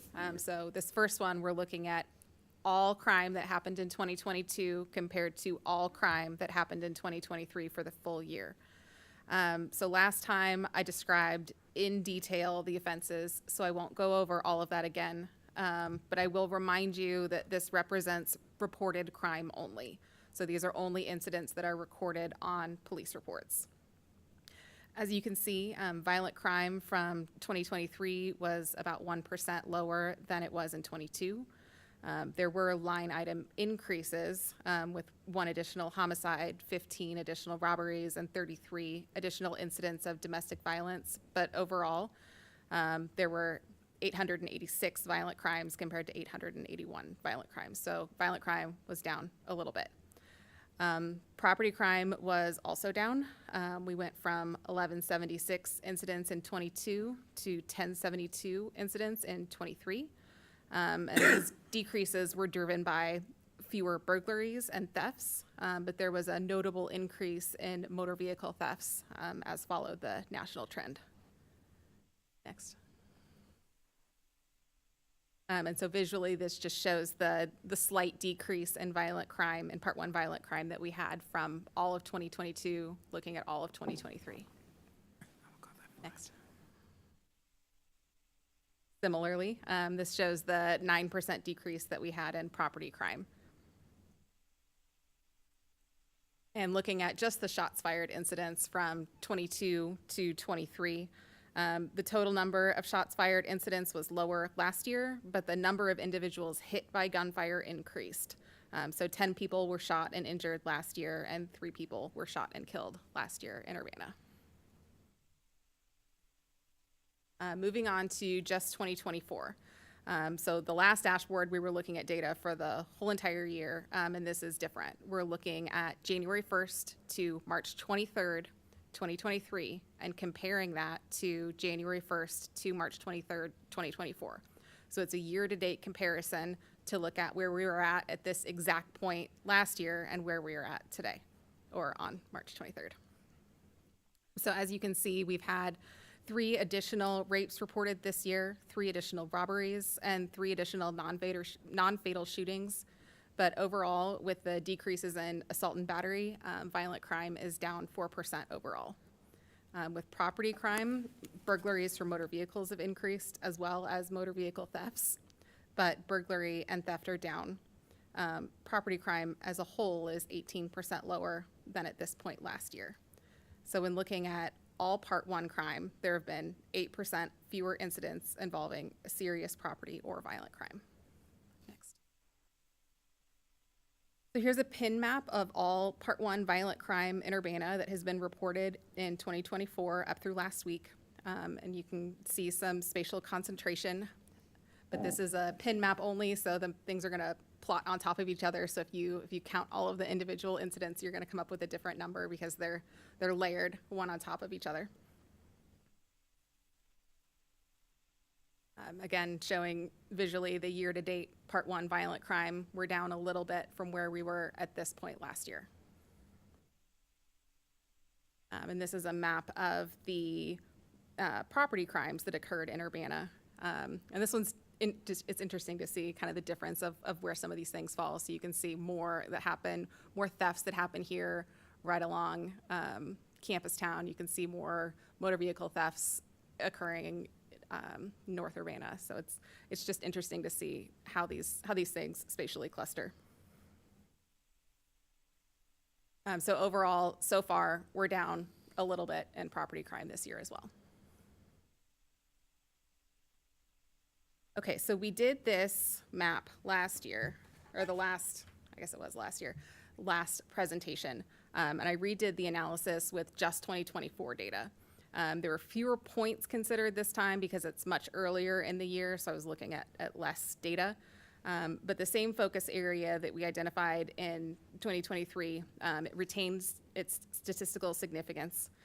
So these areas shaded in red represent the highest concentration of reported violent crime in Urbana. Next. And so looking at just the crimes that have been reported in those red blocks, it contains 20% of all violent crime in Urbana, and 35 of those police reports included violent crime. 46% of that violent crime was domestic battery. Also in this area, we had 4 robberies and 3 non-fatal shootings just since the first of the year.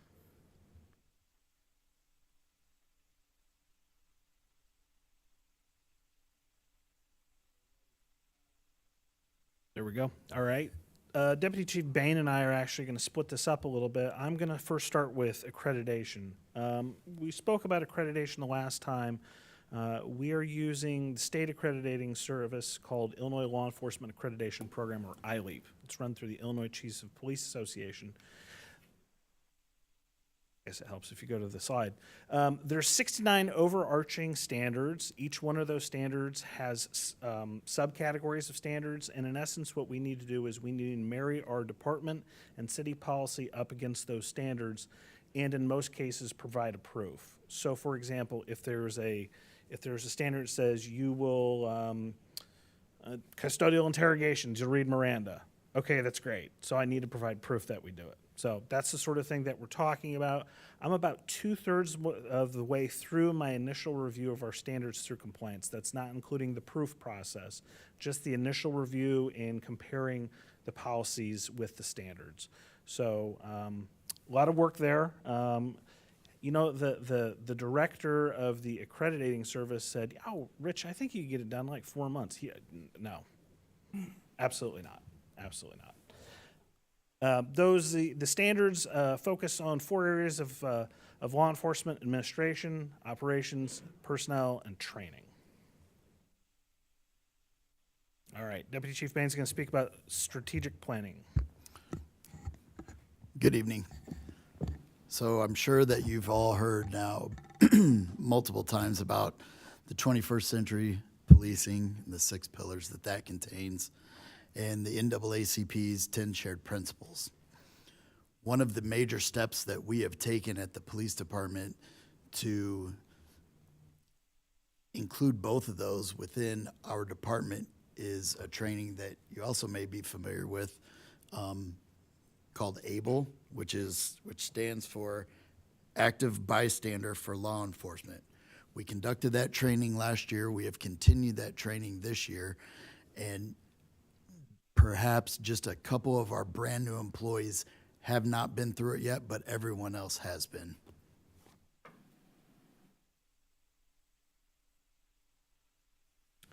So one of the things that the chief has been very purposeful about is recognizing the efforts of all employees. You know, we have employees that all contribute to public safety, and it's important to recognize that everyone has a part in that, to include sworn staff. So in an effort to enhance our workplace, the chief has introduced an Officer of the Month, Employee of the Month process, and that includes both sworn officers and civilian staff. They're nominated by their peers to an awards committee. The awards committee goes through the nominations and ultimately selects an Employee of the Month. The employees of the month thus far are Officer Tony Manili, Officer Antoine Funchess, Support Services Supervisor LaShonda Cunningham, Detective Rich Coleman, who I think is in the back of the room. He is. And FOIA Specialist Tony Weck. They were all recognized by their peers, and you know, one of the things that comes out from the committee is really that public recognition of what they do and how they benefit the police department and the folks that we serve. And so that's they've done some really nice write-ups. I got to be honest with you. I emailed staff last time and I said, that was really nice. I really appreciate that. So there's some people that are being really thoughtful about the work that our staff is doing. So that's a pleasure to see. In that same vein, we also held a department award ceremony where 10 certificates of merit were issued, 7 commendations. For the longest time, our department did not issue commendations, and that was wrong in my estimation. But we really have some excellent officers doing some excellent work, and so I'm glad to see that commendations are up. And one of the things that occurred in the last rating, in the last evaluation period, was a life-saving award. We have multiple officers that have saved lives. Whether one story I remember is Christmas morning, an officer providing CPR to a baby. Okay, that doesn't get any more memorable to that, right? So, in addition to those certificate merits, commendations, and life-saving awards, we also issued our Civilian of the Year award, which went to LaShonda Cunningham, some of you might know, and our Police Officer of the Year award, which went to Officer Phil Berry. All right, Deputy Chief Bain's going to speak about new hires. One of the positions that we've recently hired is our digital forensic specialist. His name is Andrew Rappelvich. He goes by Rap. As you can see, he's a U.S. Army vet. He was assigned to Special Operations in Baghdad. He ran a digital forensic lab for that area. I was talking to him the other day at lunch, and I had to stop him and just say, okay, I believe you. He was going way off. He's super knowledgeable. He's really going to help our investigations division, specifically with the digital analysis of phones, computers, and that such. And I think Melissa was going to talk on.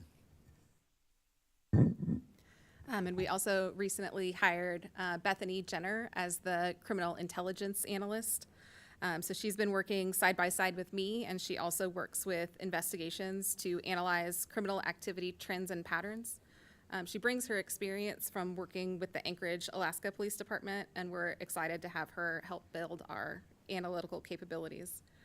So for example, at the crime data meeting a couple of weeks ago, she was able to do an in-depth analysis of our motor vehicle thefts, and was able to identify that not only are they clustered in the map, almost all of them occur at apartment complexes. So she was able to identify which apartment complexes they were occurring at, so then that gives us an opportunity to work with the managers and raise awareness. And several of you might have seen too, we added a chaplain to our staff, Pastor John Porter from Mount Calvary Missionary Baptist Church. He was sworn in January 18th of 24. I'll continue on here. So this is a chart of the way that the chief envisions the department being reorganized. And I apologize for my voice. I haven't had a voice for the last few weeks. I'm going to talk about half of it, the half that I am in charge of as a deputy chief of operations. So under myself for the operations, well, basically, if you think of it, it'd be like the patrol division. They're the ones out in the cars responding to the 911 calls and such. Under that, there will be 2 police lieutenants. We've divided that up into a day shift and a night shift. I'll back up real quick. The patrol division is divided into 2 teams, a blue team and a gold team. Since we work 12-hour shifts, the rotation is 2 days on, 2 days off, then 3 days on. That 3 days is a weekend, and then the next week it flip-flops.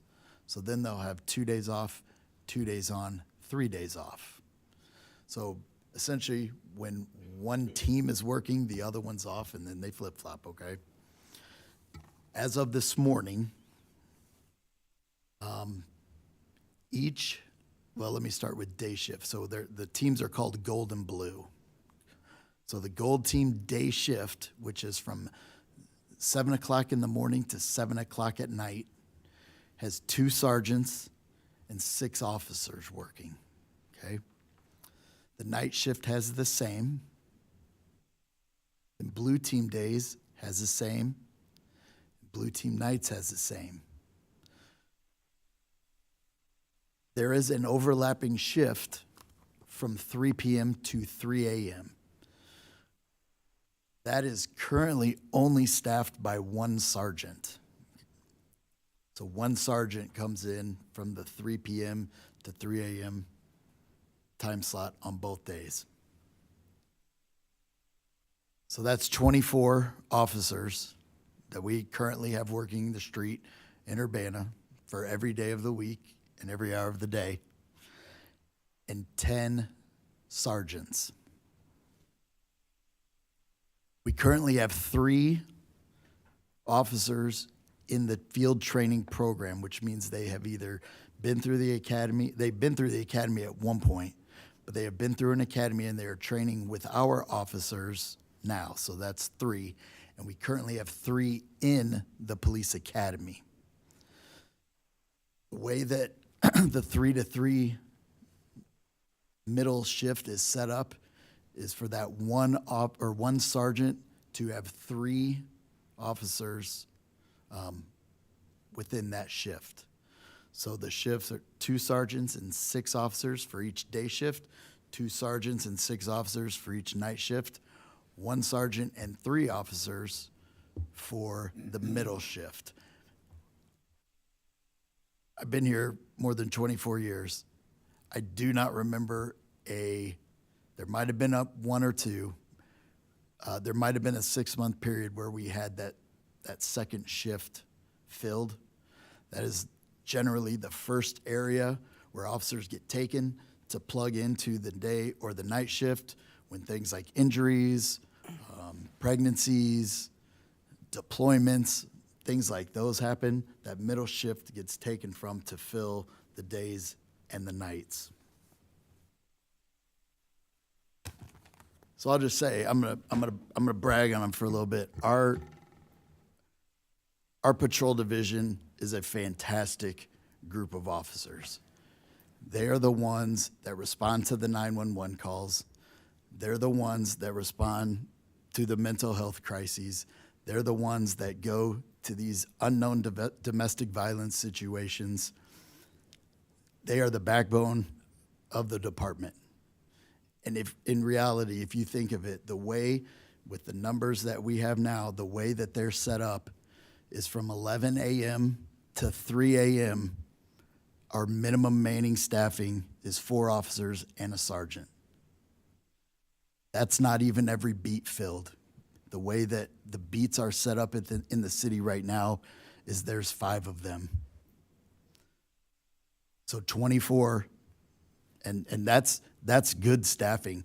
Just last summer, we had to pull the school resource officers from the school to help our void because our patrol division was down into the teens. And that, again, is to police Urbana 24 hours a day, 7 days a week. That really gets tired. They really get tired of working minimum mannings, being mandatoried in. It was a grind. We're getting better. We've hired lots of new people, and they're coming around on their training. But I'll remind you, I think I've said it in the past, that when an officer quits, retires, we're already behind the ball for about a year. If we hire someone, they have to go to the academy and then go through our training. That's gonna, in the hiring process itself, it's gonna be about a year's time before we can get someone who is serviceable that we can put back into patrol. I'll continue on. I've spoken about the sergeants. They are the, they're in charge of the shifts. They do things such as ensure staffing levels. They will go to major crime scenes and be in command of those. They approve reports. They deal with inquiries or minor complaints on the shift. They're responsible for arrestees and juveniles when we take custody of them. They do a very good job of interdepartmental relations and morale. When you don't have much to work with, it's really hard to keep that up sometimes, and they do a fantastic job at that. They will respond to calls when appropriate, because it doesn't take much for a shift of 3 officers to be caught up into something very quickly. Some of those calls that require more than 1 or 2 officers' response, so they do step in and respond to calls when appropriate. Under that, we have the officers. I don't know that I need to explain what a police officer does according to our directives and stuff. They're the ones out there doing it. They're the ones out responding to the calls and handling business as it comes. You'll see on one side of that, below that, is resource officers. That position has actually been following me for the time, because 2014 to 17, 18, I was the school resource officer. I still have pretty good relationships with some of their staff over there, so that position just kind of fell onto me for supervision. But what you need to know about the SROs is there's one at the middle school and one at the high school full-time. What they do is they work with staff there to basically form a triangle of police, teaching, and counseling. They work extremely hard to find alternative methods of discipline, not simply just arresting them. And they work with the staff there every day. They report right to the school, and they end their shift at the school as well. Under the other side is a canine officer. We have 1 canine officer currently. He has a dog, Red, that is to be utilized for narcotics detection, article searches, and tracking. And that can be tracking of both missing or endangered people or suspects of a crime, and there's certain criteria. But he is included as one of the officers in the shift. He still responds to calls for service and gets pulled away when the canine is needed. You'll see one more box under there. It's called a Special Problems Unit, and it's orange. That means it's new. And so Chief Boone is going to speak on his vision for a Special Problems Unit. So with respect to the Special Problems Unit, I wanted to forecast Barry Dunn's recommendation with respect to CRS. So, like I said, we've come up with a list of calls for services that unit could possibly respond to. I just don't know the appetite of council or the community as it relates to the housing of said unit and the training of said unit. But that's what I'm forecasting, and Michelle spoke to it best, I thought. I think she very clearly said if we should go that route, that group should be housed within the police department. I'm talking about the alternative response team.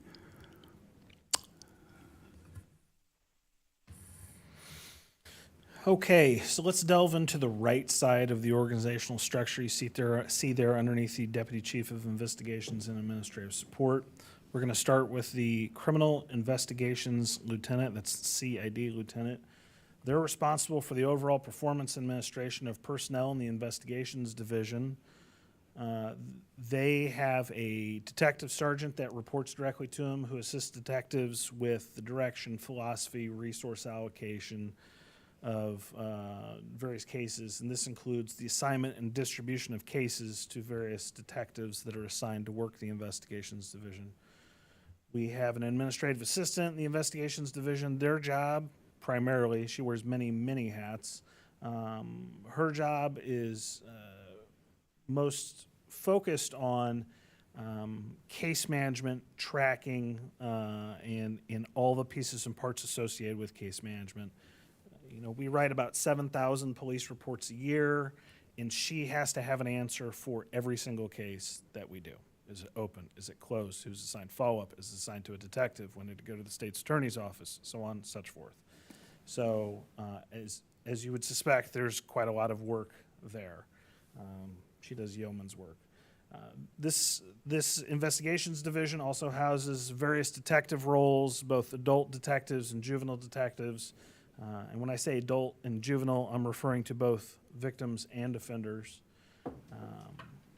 And then they also house our 2 street crimes detectives who are primarily responsible for investigating firearms, violent offenses involving firearms, and narcotics offenses. Below the street crimes detectives is a financial crimes investigator. This is a civilian position who focuses on complex financial crimes. Those cases are not easy. You need to understand the complexities of working financial crimes and generate relationships, quite frankly, with local financial services to oftentimes properly investigate those.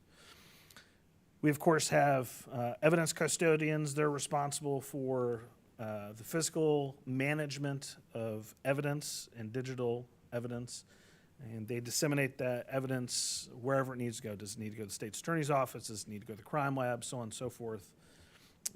And then the last position within the investigations division, assigned to the investigations division, is the digital forensic specialist. That's a position council approved 2 years ago, I believe, but we just got filled with Andrew Rapolovich. As Deputy Chief Bain mentioned, he comes with a vast amount of experience courtesy of his experience in the U.S. Army doing digital forensics. So I'm going to pause there, and I'm actually going to punt it to Melissa for crime analysis. So it's our new crime analysis unit with Bethany and myself, and we work to identify crime trends and patterns between incidents. We're responsible for social network analysis and other processes by which we're able to hopefully identify those very few individuals responsible for driving a majority of our serious violent crime. And as a result of that, that will enable us to focus resources on those with the highest propensities for crime and violence. Okay, continuing. Underneath what's labeled as the administrative lieutenant, you might remember them being the services division lieutenant. First, I think I'm actually going to discuss the support services wing that has both PSRs or police service representatives and the FOIA specialist. Our support services supervisor is responsible for overall operations for our front desk staff. That goes 17 hours a day, 7 days a week, 365 days a year.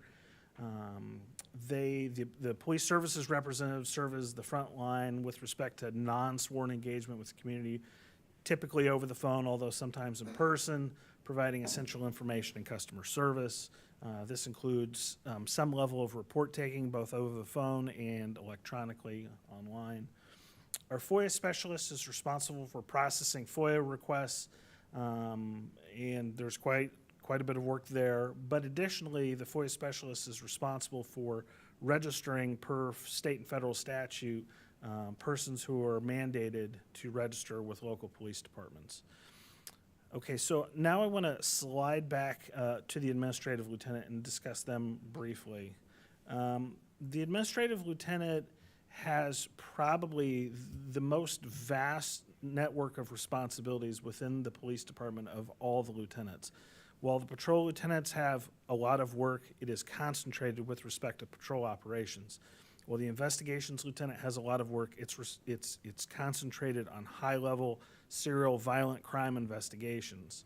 The administrative lieutenant is responsible quite literally for everything else. So when it comes to, for example, reporting data, compliance with state and federal requirements with respect to access and use of state and federal databases, this lieutenant's also in charge of tracking training for every officer in the department. The state mandates that every officer have a certain level of training and hit certain training mandates. that lieutenant is responsible for tracking that. The lieutenant is also responsible for developing and disseminating annual training, control tactics, firearms, state mandates, ABLE. All these things fall underneath this lieutenant's wing. It's a lot. Having served in the capacity as a training coordinator for the department before, just the training coordinator, I've never served in this role, but just sort of peeling off training I did for a while. It is a lot, and it is time consuming, and it is complex, and with the ever increasing level of state mandates that are coming to us, it is increasingly more important that we really stay on our game with respect to meeting all those state and federal obligations. So sliding down from the administrative lieutenant, there's, again, as Deputy Chief Bain pointed out, there's an orange box, which means that it is a proposed new position. This is the training sergeant. The intention of this position is to slide all those training requirements off, slide all of requests for special events off. You know, the development of these trainings are complex and difficult. And so the hope is that by peeling off some of these responsibilities, that's going to free up the administrative lieutenant for purposes of leaning into the, again, new orange box, Office of Community Relations. I'm going to pause there and see if anybody has anything. Nope? Okay. I'm going to keep rolling. Under the Office of Community Relations, it's a bit of a half situation. We have half of this up and running, half of it not. Our CCR team is up and running. Our peer support and chaplain system is up and running. But what is pending with respect to this new office is the community engagement team and the clergy patrol. We've taken some steps with respect to clergy patrol, but we're in a bit of a holding pattern with respect to community engagement until we work through the budget process. So I think I've explained the right side. Very good. So if you'll take a look at this org chart, what you'll see is Deputy Chief of Operations. And if you move from your left to your right under Executive Assistant, or right above it, I should say, should be another Deputy Chief. Should be. I understand that there are financial constraints. So the task of managing that middle column, investigations, as well as the administrative support function, is falling under Senior Deputy Chief Searles. In a perfect world, there should be 3 deputy chiefs. I'll pause there on that. The orange spots, folks, the last time we met, November 6th, regarding the increase in personnel, I understood your concerns with respect to the Barry Dunn report. The Barry Dunn report, as far as staffing is concerned, basic staffing is complete. That orange box is outside the scope of Barry Dunn's report.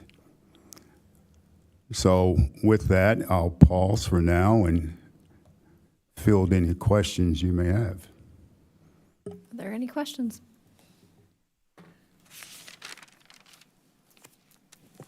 Mary Alice? Thank you for providing an overview of kind of your vision on where you see the police department going. Right now, we have Deputy Chief of Operations is Deputy Chief Bain. Is that correct? So That's it's orange. I'm just trying to figure out, like, is it a different title or is it? It's orange because, one, when before I got here, he was acting in that capacity. 2, he went through a process where he performed at a level that I am comfortable in making him an official deputy chief. It's orange because the last time we met, the recommendation to move forward with additional personnel was paused. Okay, all right. Thank you for that explanation. I appreciate it. The special problems unit that's kind of like a placeholder right now, and you had said that it depends on training and housing in terms of where those staff would be, and I'm assuming that relates to the Barry Dunn, the CRS personnel that they were referencing? That's correct. Okay, all right. I did have a question about some of the data that you guys were going through. Melissa's probably not surprised. I guess it just, without even looking at numbers, I guess my main question is this. For many, many years, the Silver Water area has been troubling. And we have tried many different ways to address from different angles. There's an actual like special overlay in terms of how people repair the different places. We've gone after some of the landlords. There's lots of things that are going on, and I believe this is where you did the all hands on deck, if I remember correctly. Do you have any other ideas or on how we could help this neighborhood? Yes. I don't know if you all are familiar with CityStat. CityStat is a process in which various department heads or departments kind of take a piece of this responsibility. The first step we took in going out there was a first step. The next phase should be capturing what you've observed, what you were able to address, and what will require follow-up. It's a process just by looking at that environment alone that in order for it to improve will take continuous follow-up, continuous engagement, not just with the city, or government, I should say, but with nonprofits as well. There needs to be a mechanism in place in which there is monthly follow-up, such as what I do within the police department. We have these crime meetings where we meet every day, and there's robust discussions about what's trending, what can we do to avert some of that, which is why you're seeing your crime stats decrease. We're very surgical in our approach, and we hold each other accountable with relentless follow-up. So when you talk about an area, it's going to require just that. It's going to require input from the various department heads. They're going to be held accountable for what falls in their lane if it's not addressed. And what I've seen in other cities, it takes time, but there has to be a commitment to the process. And there has to be a tip of the spear, so to speak, to drive the process. And there has to be an understanding that you will be held accountable if there is not change for the process. You know, at the risk of sounding confident, I know how to do that, but that's not my role. All right, thank you. Grace. Thanks for the presentation. Do you know when you plan to make another request for some of these expanded positions in the orange boxes here? I will have to have further conversation with the city administrator and other staff to see what would be the best time to request that. Thanks. Any other questions?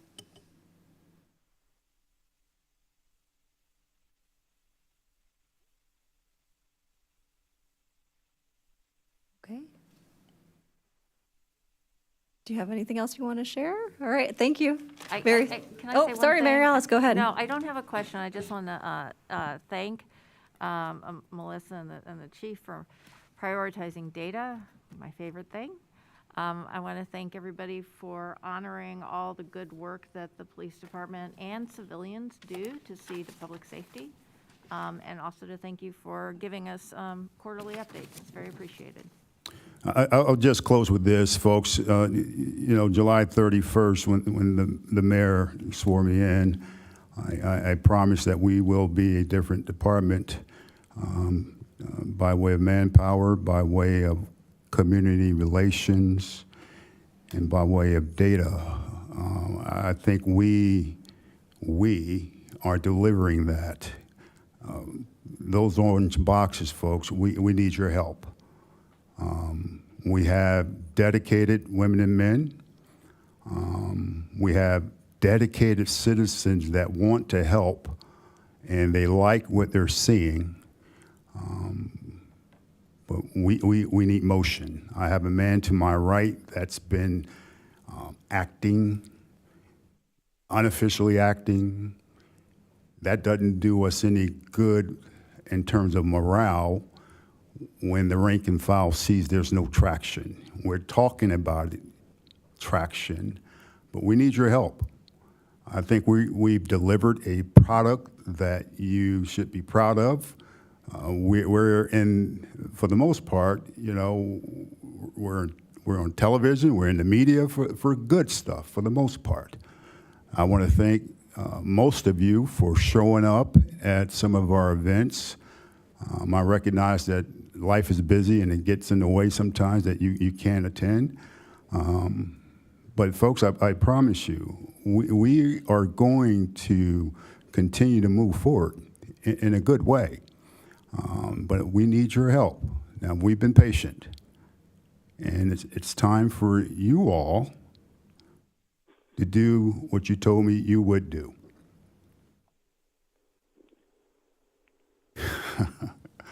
Thank you. Thank you. All right, I think the next. Jay, I'd like to say something. Oh, yeah, go ahead, Sharice. I want to kind of piggyback on what Mary Alice was saying. I appreciate the information. I appreciate the fact that every quarter or so we get separate ward analysis, crime information, or what's going on in our ward, and how you know what instead of guessing or people making accusations about stuff, we actually have hard numbers where we can share that with our communities in whatever ways we choose to do that. And the other thing I do want to say, I do think that it's important that when people do good work, they should get a pat on the back. Nobody wants to feel unappreciated for the hard work that they do, and I appreciate Chief Boone doing that with his staff, and I hope sincerely that is something that can be a exercise throughout actually the entire city on some level, that people want to know that they're doing a good job. They need to know that. So thank you, Chief Boone, for doing that. Thanks, Sharice. All right, we have two more presentations still tonight. So the next one is the capital improvement plan.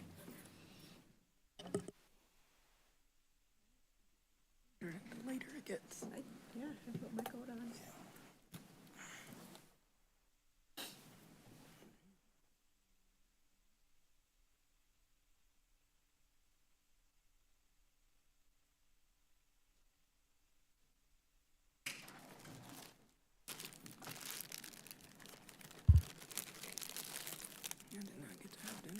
Nope, I just turned it off. Hello again. Okay. Easter basket candy is sustaining me. There's a way to do, is this the one I want? Full screen? That's what I want. All right, so we have the initial presentation of the annual update for the capital improvement plan. And, oh, it is not doing the link. Let's see if I can do this. Okay. All right, so now the website is working. The link is working. just wanted to touch on the information we'll be presenting to you tonight is available for public consumption right now. We have the presentation slides up here as well. Anybody who wants to check this out, this is an easy Google search for Urbana, Illinois Capital Improvement Plan, or even Urbana, Illinois CIP. This will pop up. So that I will get to it. It's because it opened it in Edge, isn't it?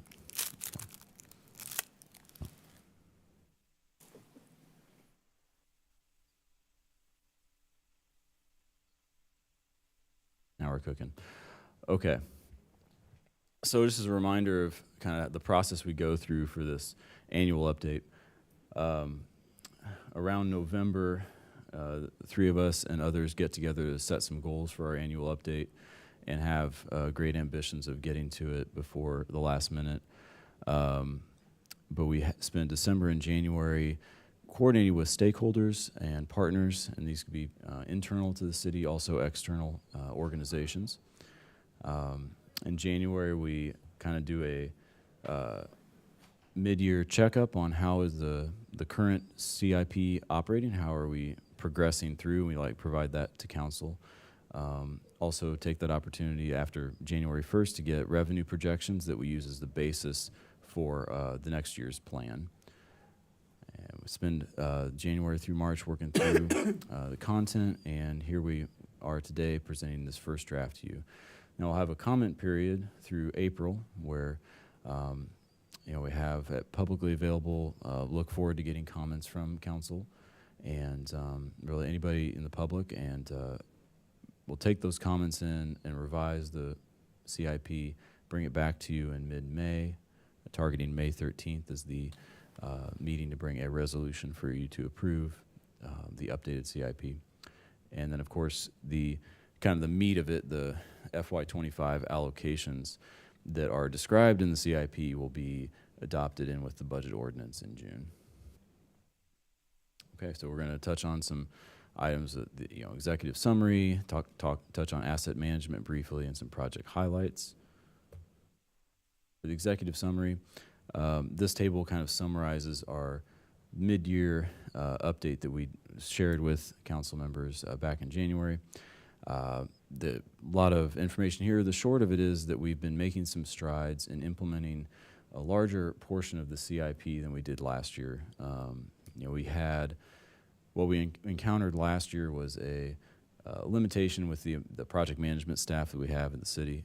We have made great strides, filling in vacancies in engineering division and in public works in general. Now we have all operations supervisors staffed. It's been a while since we've had that, so it's really allowed us to make better strides. Estimating close to 90% of the CIP, the FY24 projects being spent or encumbered, in this as on schedule. So one big change with this CIP you'll notice is that some of those big projects we've been pursuing grants, is we're presenting them in a different way. We had last year shown the kind of optimistic perspective. Let's say we get these grants in the 5-year plan. Here's how we would implement this project and other projects, because those grant funds are obtained. We're taking a more of the pessimistic or conservative approach this year. Where we're saying we're going to show our backup plan of what do we do if we don't get these grant funds. Now, of course, we're going to continue to pursue them and hope to get, say, a RAISE grant for Florida Avenue, or an SS4A grant, a Safe Streets and Roads for All grant for construction of North Lincoln Avenue project that we've been trying for. But if we don't, we have a backup plan that's feasible and kind of seeing what the effects are of that. So, effects are, of course, example, Florida Avenue, to be able to implement that without a RAISE grant, a feasible way to do it is you break it up into 4 smaller projects. You phase it out into 4 smaller projects. That matches our regular motor fuel tax cash flow a little better, so it makes it feasible for us to do that. Of course, it extends the timeline. And North Lincoln Avenue, if we don't get an SS4A grant, what we can do is we can come back to CUOTS for federal funding. We can count on getting some amount of funding through CUATS, our local,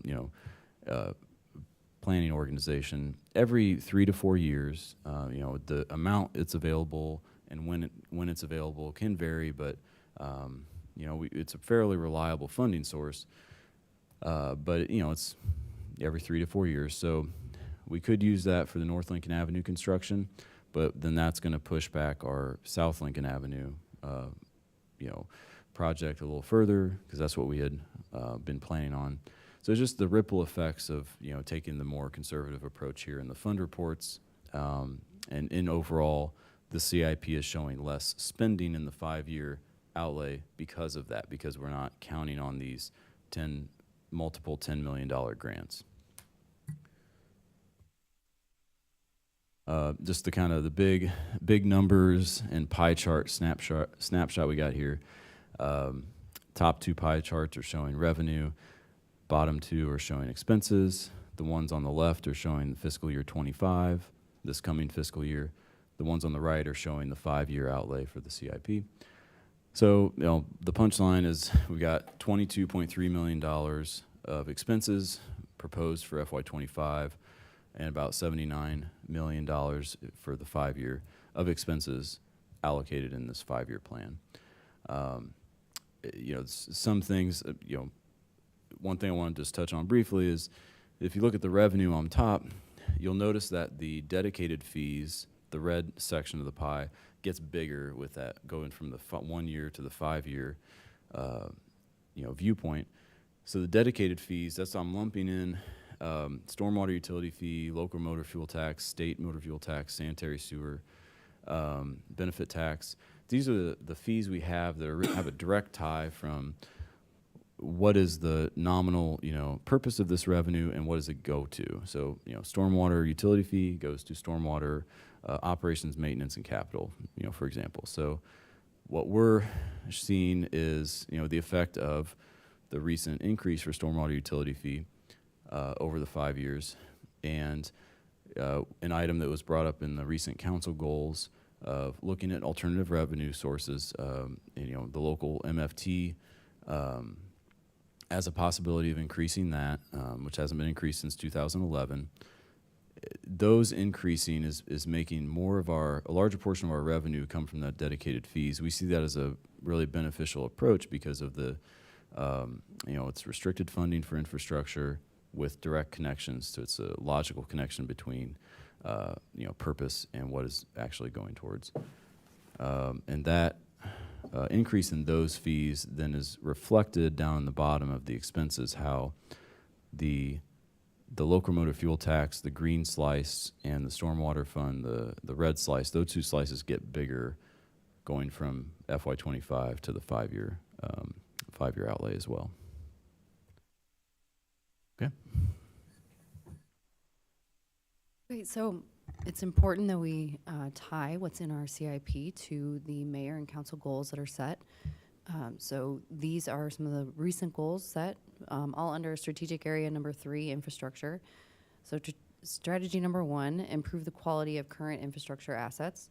So we're going to continue working on our asset management plans by completing the sanitary sewer asset management plan and the roadway asset management plan by the end of fiscal year 2025. So once we do those, they will inform the CIP projects for those specific assets in the future. And then step B, as John mentioned, we'll review and adjust dedicated revenue streams for infrastructure assets, starting with the local motor fuel tax, which I'll get into more detail in an upcoming slide. Strategy number 2, increase investment in our infrastructure equity. So action step A, we're going to keep working on these EQL, or equity and quality life projects. So we're on track to complete 10 of those by the end of this calendar year, and then initiate a second round of projects in calendar year 2025. So more details about that in our projects coming up. Strategy number 3, expand green infrastructure within the community. So we're going to evaluate the practical and financial feasibility of sustainability improvements in our city facility projects. A few specific examples of that: we've got the geothermal heating and cooling systems that are going to be constructed in the fire stations this year. Within the fire stations, we'll also implement solar arrays on the rooftops after they've been in service for a year. So like with our storage facility that's been in service for a year now, we're going to be installing rooftop solar on that this year. And then we'll also be considering sustainability practices or improvements for our Public Works campus improvement project. So that design for that project is getting underway right now. And then we also are in line with some of the strategies from another area outside of infrastructure, our strategic area number 4, economic health. So we have so supporting local businesses, specifically in the downtown area for housing developments. We have 2 demolition projects in the central TIF area. Specifically, the Adult Education Center has been prioritized as a housing development. Okay, so then getting into more detail about the one of our dedicated funds, the stormwater utility fee, the rate increase that happened. So John mentioned we're increasing our revenue from that because of the increased fee that happened, which just kicked in January.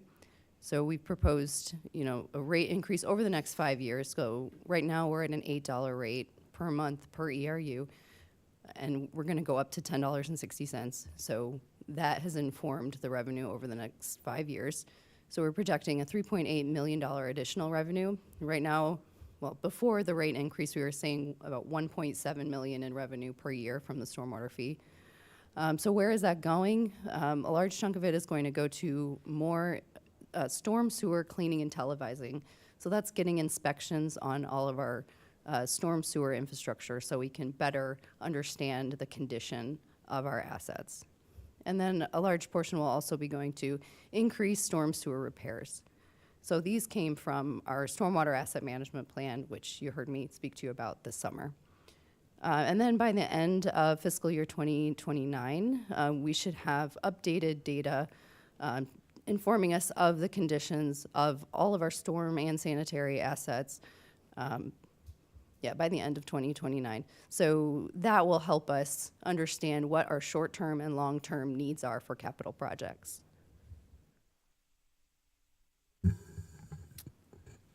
Staying in that same vein of thought, looking at sustainable fees for services, the proposed local MFT increase, that was part of the recent Mayor and Council strategic goals.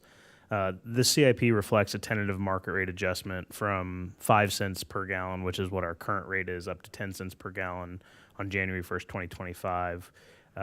If passed, that would add another $3.2 million of local motor fuel tax revenue through fiscal year 25 to 29.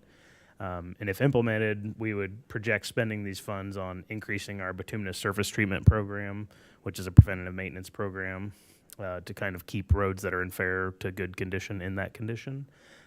Move transportation O&M from CR&I funds, which is taking away from the unrestricted competitive funds, to be supported just from that local motor fuel tax fund.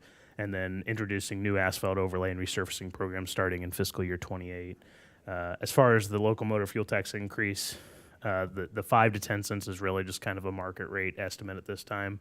We'll be back to see you in the near future to kind of give more details about where we think that should be and bring it to you for consideration. But that is reflected within the CIP in the near future. Bonding and fund transfers for facilities. Funding to replace fire stations number 2 and 3. At this point, we've got the $2.5 million for DECO we've all discussed. We're targeting $10 million in bonding to pay back a portion of that. And then rather than pursuing any additional bonding, we've proposed a $2 million one-time transfer from the general fund to support this within the CR&I fund. Just as a progress update on the fire stations, they are out to subcontractors for bid, and we're expecting bids back by April 16th, at which point in time we would get contract underway and try to spend that DECO money as swiftly as we can. Then the funding for the Public Works campus renovation, again, rather than pursuing additional bonding, we've projected another $800,000 in one-time transfer from the general fund to CR&I to fully support the scope of that project. That project, we're working on getting a final engagement with a designer to begin programming and scoping for that project. Target timeline would to be basically have designs in hand by spring of 2025 at this point. With the bond issuance, that's going to result in about a $1.2 million annual debt payment starting in FY26. And then we've also, one other things to touch on the facilities stuff is just that we've plugged in another 100K into FY25 to begin really long-term assessment, build off what was coming out of the facility master plan for City Hall itself to start planning and scoping and programming for what the end use of this space is so that we can start building that into our 5-year CIP in the near future.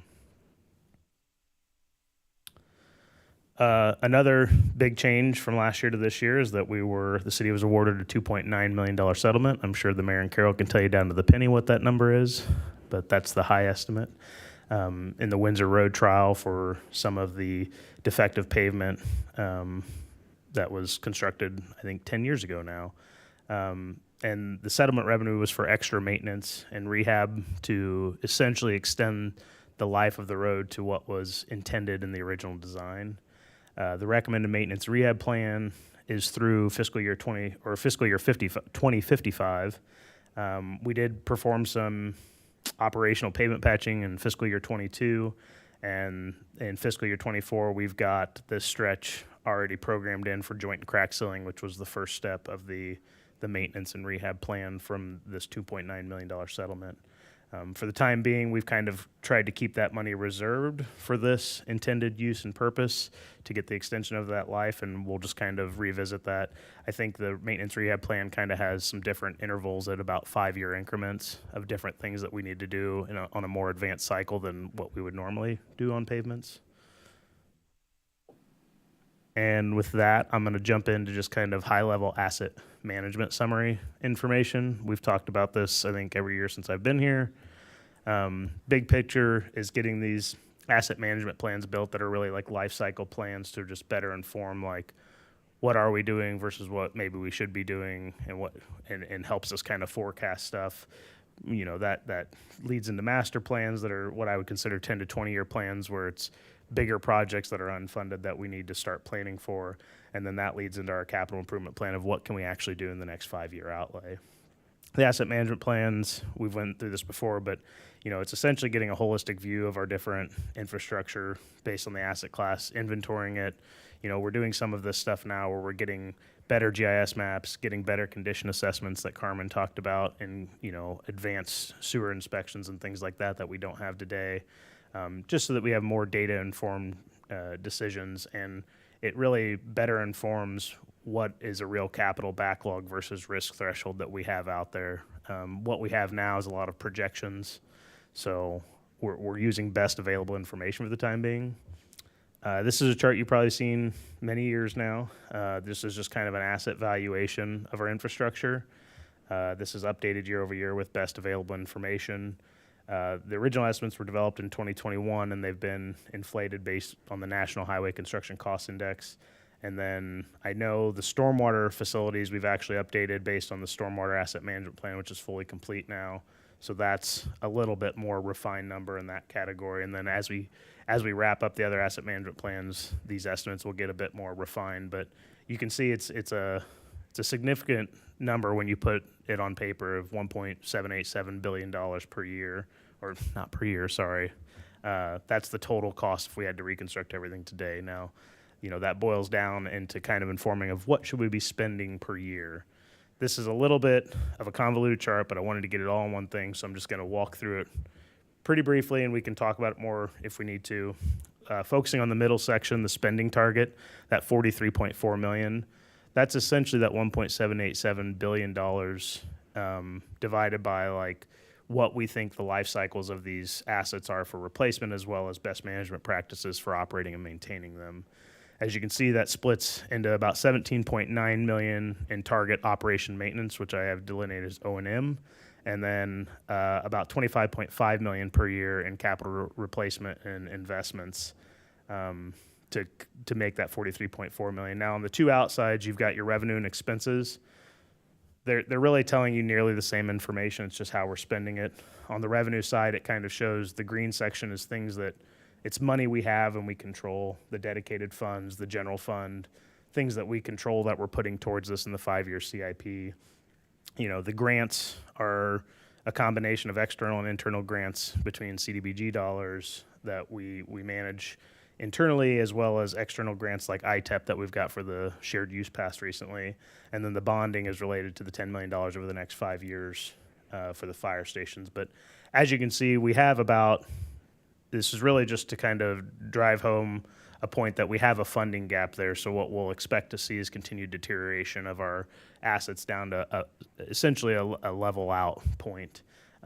Because this is highly theoretical, you know, it's not factual. I think closing the gaps on our information is going to inform us better as to like, what is that gap really at, and what does it need to be versus what is the compromised level of service we're willing to accept. Just looking then over to the right side of level of service, using our roadways as an example, which is one I think we've referenced a couple different times. When those were originally scanned right before I got here, 2019, 2020, our average network condition rating was about a 56 out of 100, which was right on the fair to poor line, 55. I think 54 and below is officially poor.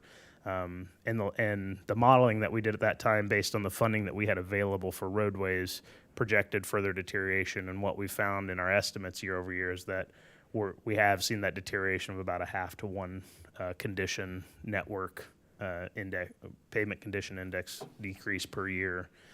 We are rescanning this year to kind of true up those estimates to see how we're doing. But essentially, the intent is to really just show that our money marries up to the level of service we expect. So if we want better things, we'll always look to be more efficient. We'll look to find outside funding. We'll look to close the gaps any way we can.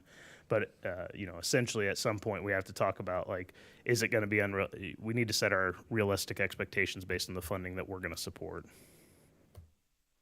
And with that, I'll pass along the project highlights back to these two. All right.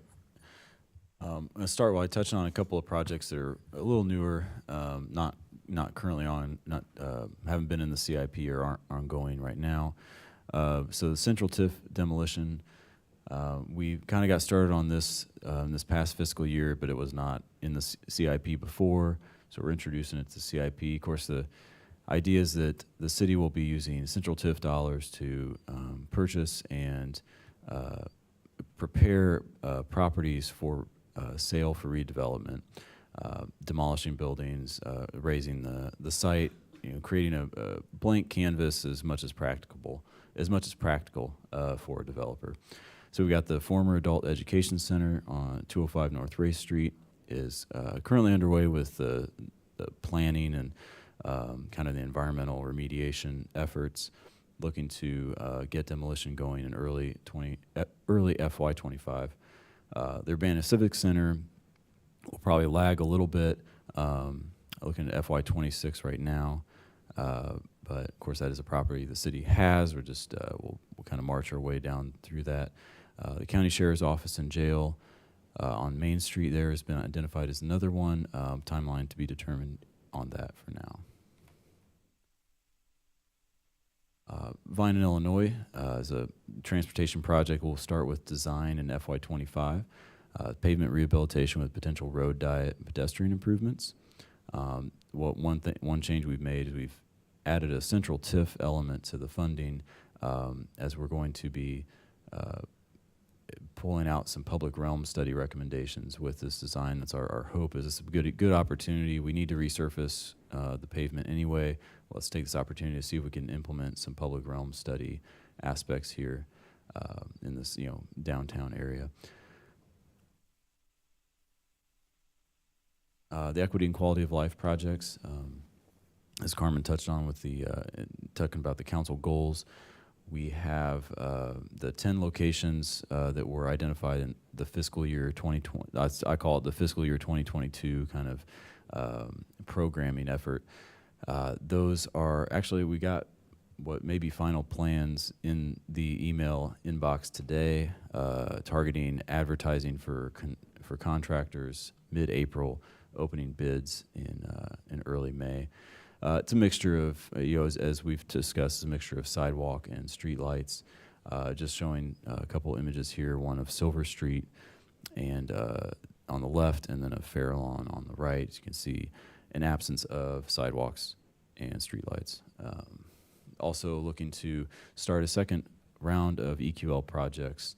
I believe the council goal was initiating it by the end of 2025. We have some budget proposed here to start, engineering efforts in FY25. Philo in Colorado, got to talk about that a little bit earlier tonight. Do have that continuing forward, basically looking essentially the same as it did before budget-wise.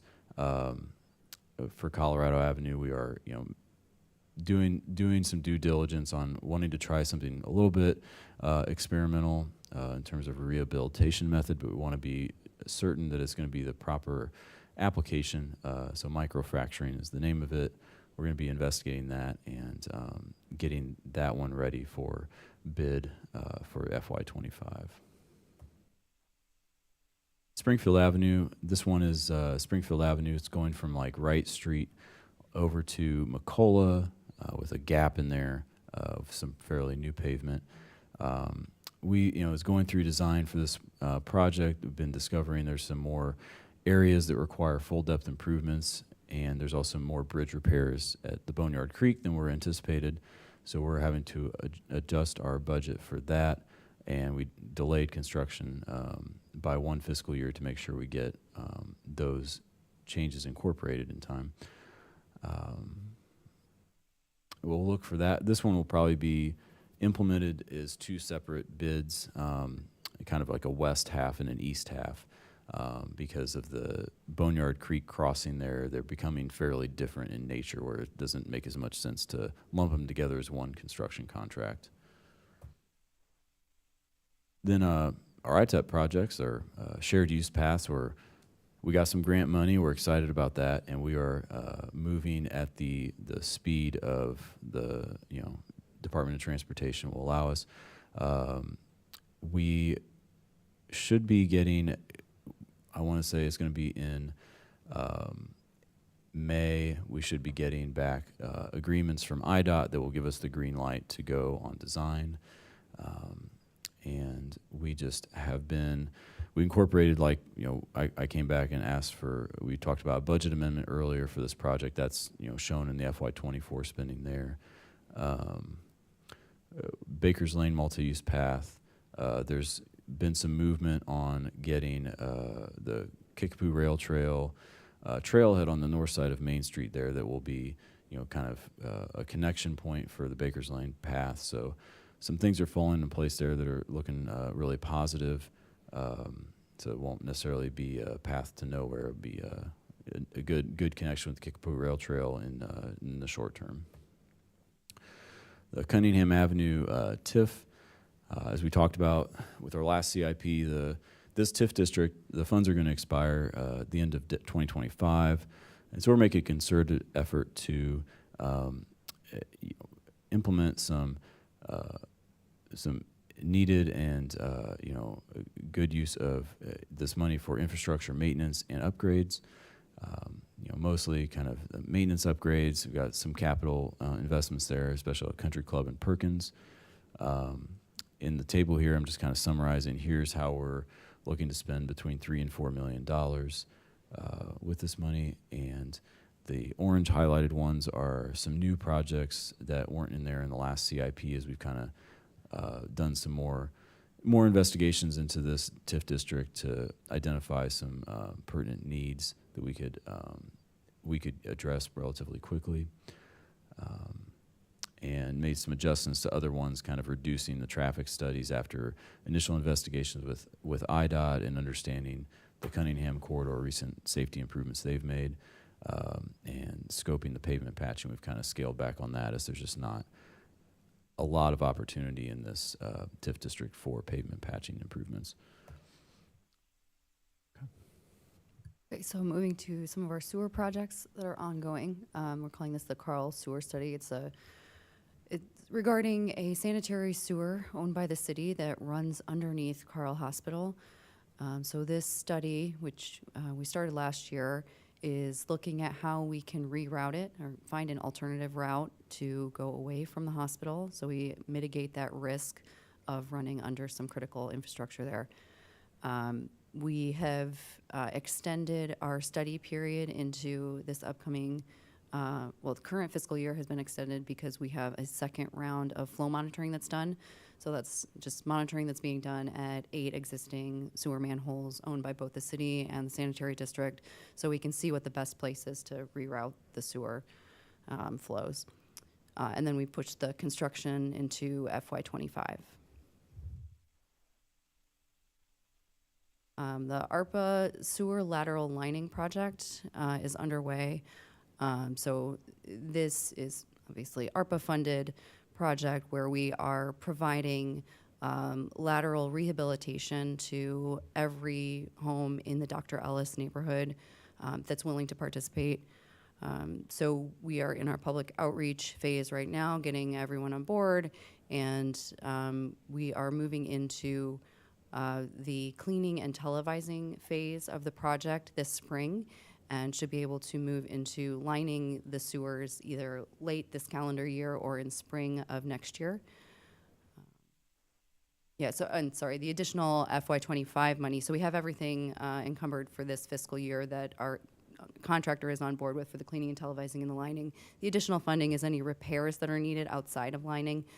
So there's individual spot repairs or possibly complete replacements of the lines. We'll find out what is needed once those inspections are complete.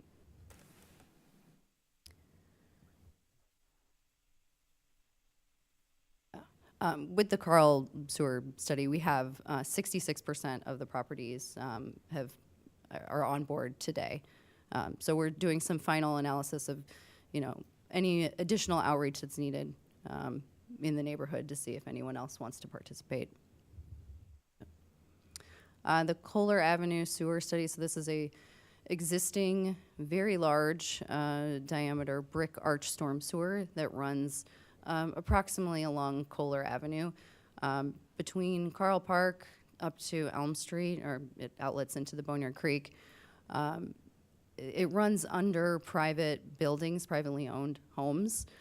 So you can see the location map on the far right. It's about 1,800 feet for the main stem, the long portion that's directly parallel to Kohler Avenue. And zooming in on just around California Avenue and Illinois, you can see that I've circled about 5 properties just in that small segment there where the line is running directly under the homes. So there's a high risk of maintenance costs for maintaining this very large, old brick arch sewer. So we've got a study that's getting started right now. We're going into cleaning and televising now so we can see what the condition is of this sewer, and then we'll kick off the study before the end of this fiscal year, and we have some additional funds allocated for next year because we think the initial $50,000 that was projected for the study is not going to be enough to complete a complete study for this sewer. And then our project map for the CIP, so last year we got this on GIS map, and it was publicly available and interactive, and we will have the same for you this year. It should be complete by this Friday, so we're working on that right now with the Champaign County GIS Consortium. Excuse me. It'll be, so I should note that we don't have it ready for you today because we did have a staffing issue. Our GIS specialist has recently left, but the Champaign County GIS Consortium has been an excellent partner, and they are helping us get that out for you very soon.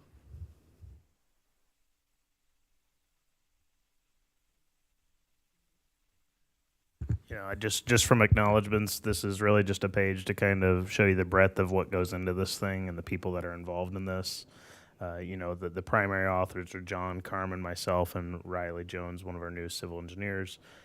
Editors, you can see the slew of staff that have participated in this and provided feedback to this thing. All of these people are checking us along the way for the ideas that we come up with, and they're providing us feedback as to, what is available, what is accessible financially, what are things that we can tie together to, create economies of scale. We also deal with our internal stakeholders, all of the different departments here within the cities. A lot of them have facilities needs and things like that we try to consider within this. And then we also coordinate with a lot of partner organizations outside of these walls, our franchise utilities, Ameren, Illinois American, UCSD. We coordinate with the other local agencies, City of Champaign, the county, the Forest Preserve Highway Department, the list goes on. But we're trying our best to coordinate with everybody so that we don't have duplicative or unplanned work happening where we do a road project and Illinois American does a water main and they put a brand new patch in our new roadway. So we're trying to be as consistent as we can planning wise in these things so that we have a really full view of what's going on and that we're planning appropriately and working together with our partners on this. And at that time, we would welcome any questions or discussion. Any questions?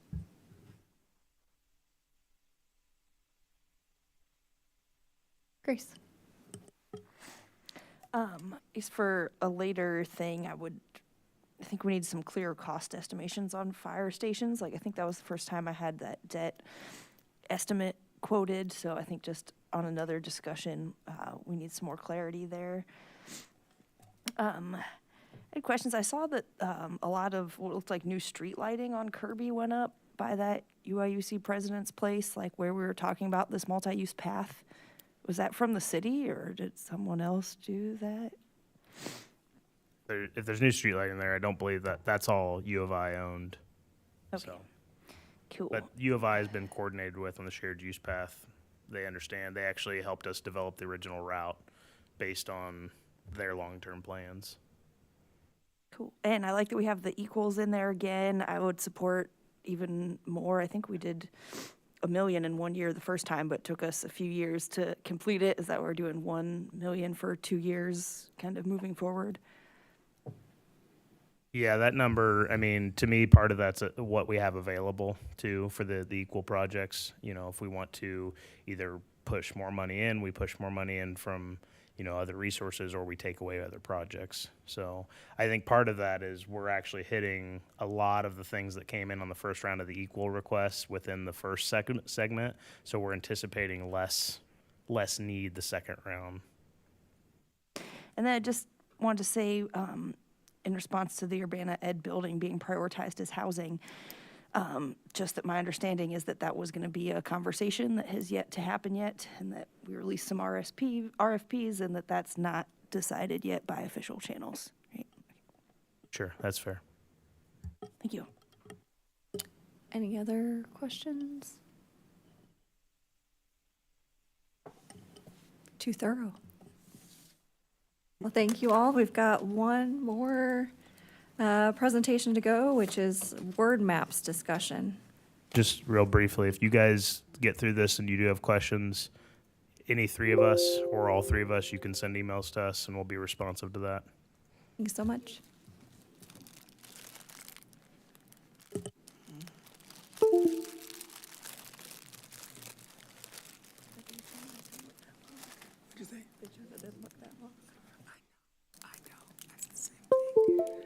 It's like, oh, this will be a white.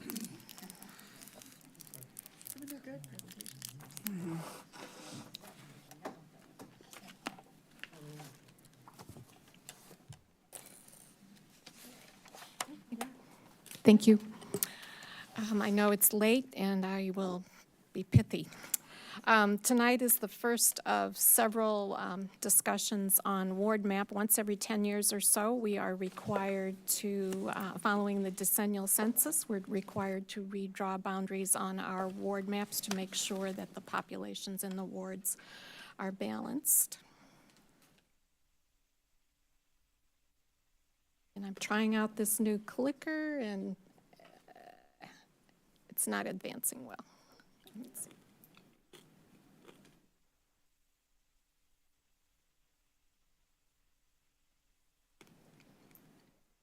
Maybe Will can be the driver. Thank you. And I should thank Will for much of the logistical work on getting us to this point. So just an overview for the public and get us all up to speed. First of all, we have to adjust our ward boundaries to reflect Census 2020. As you remember, we saw a 7% decline in our official census population following the 2020 census. We are going to do a special census, but the wards have to reflect the official census. So what we saw in that 2020 census was the largest declines, which accounted for most of the overall decline in our population, occurred in a couple of wards closest to campus, and that reflected the fact that the University of Illinois closed 2 in-person classes 2 weeks before the official census date. At any rate, we now are at the point where we have to redraw and rebalance our ward boundaries.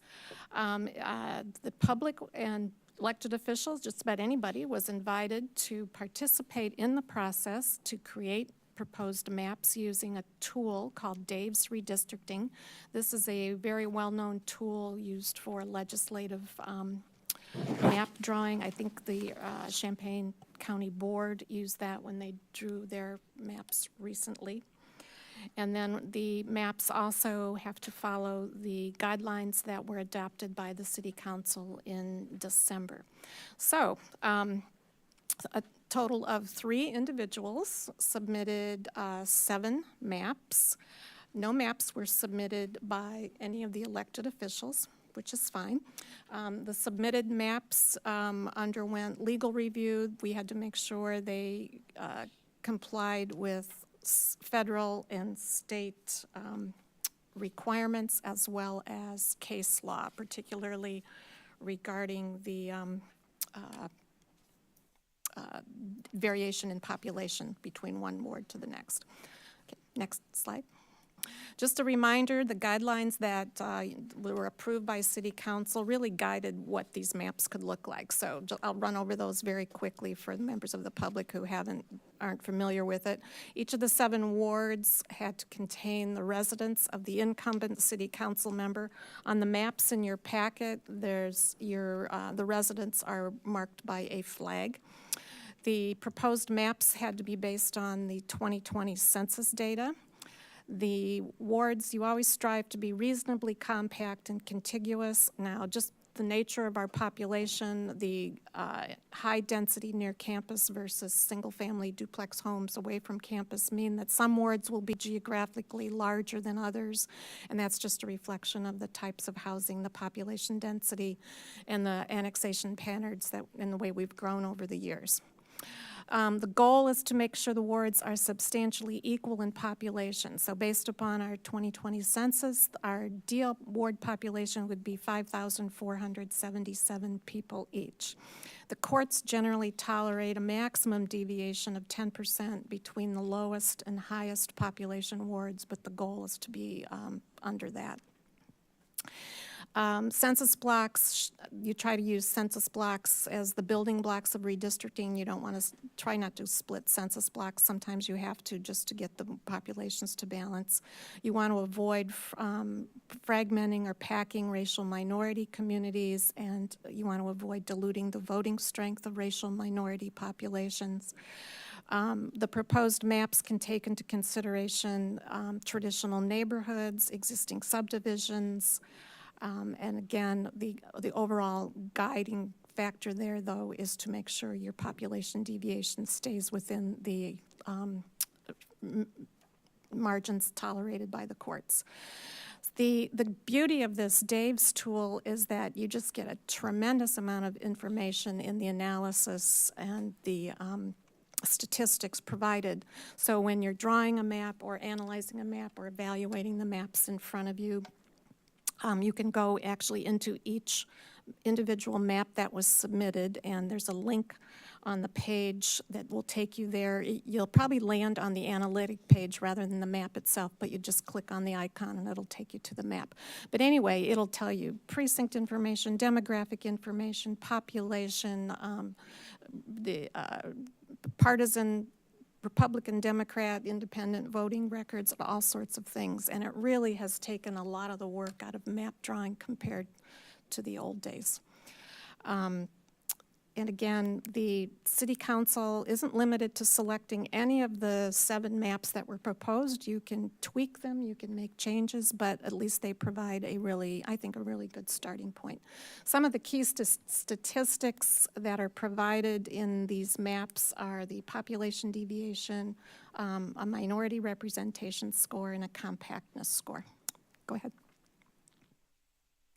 So in your packet, there are 7 maps, and for every map, you'll have the actual visual drawing of it. You'll have some of the analytics provided, including population deviation, the voting age population, which is based on the 2020 census, the breakdown by demographics, white, total minority, Hispanic, Black, and Asian voters. But again, if you go into the map itself, into the analytics and statistics page, there's just a wealth of information that's provided about each map. Let's see. The voting the voting data that you'll find in the analytics is from years 2016 through 2020, and they take into account 2 presidential elections, 2 Senate elections, a governor's election, and I think the attorney general's. So it's a nice overview of the party affiliation as well. Next map.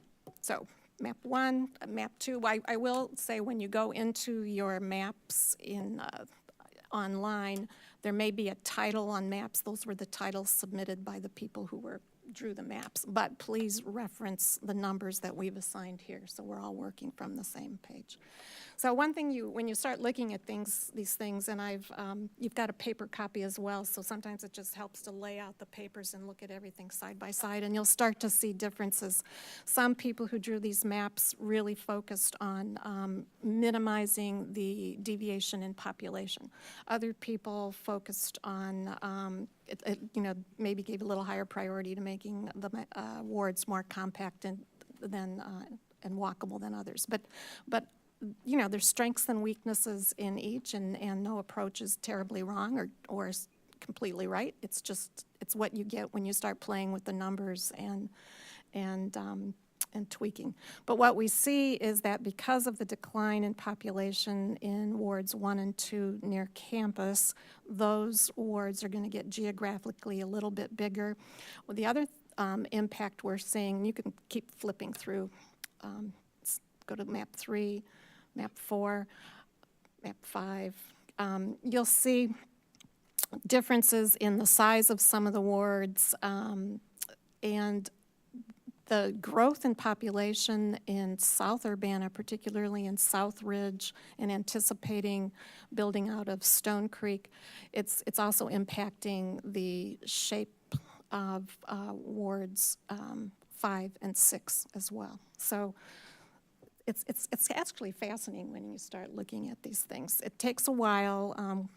Tonight is not the time to begin discussing the merits of one particular map. You'll have to get a feel for what they look like. How much walking one wants to do when canvassing a ward is a big factor.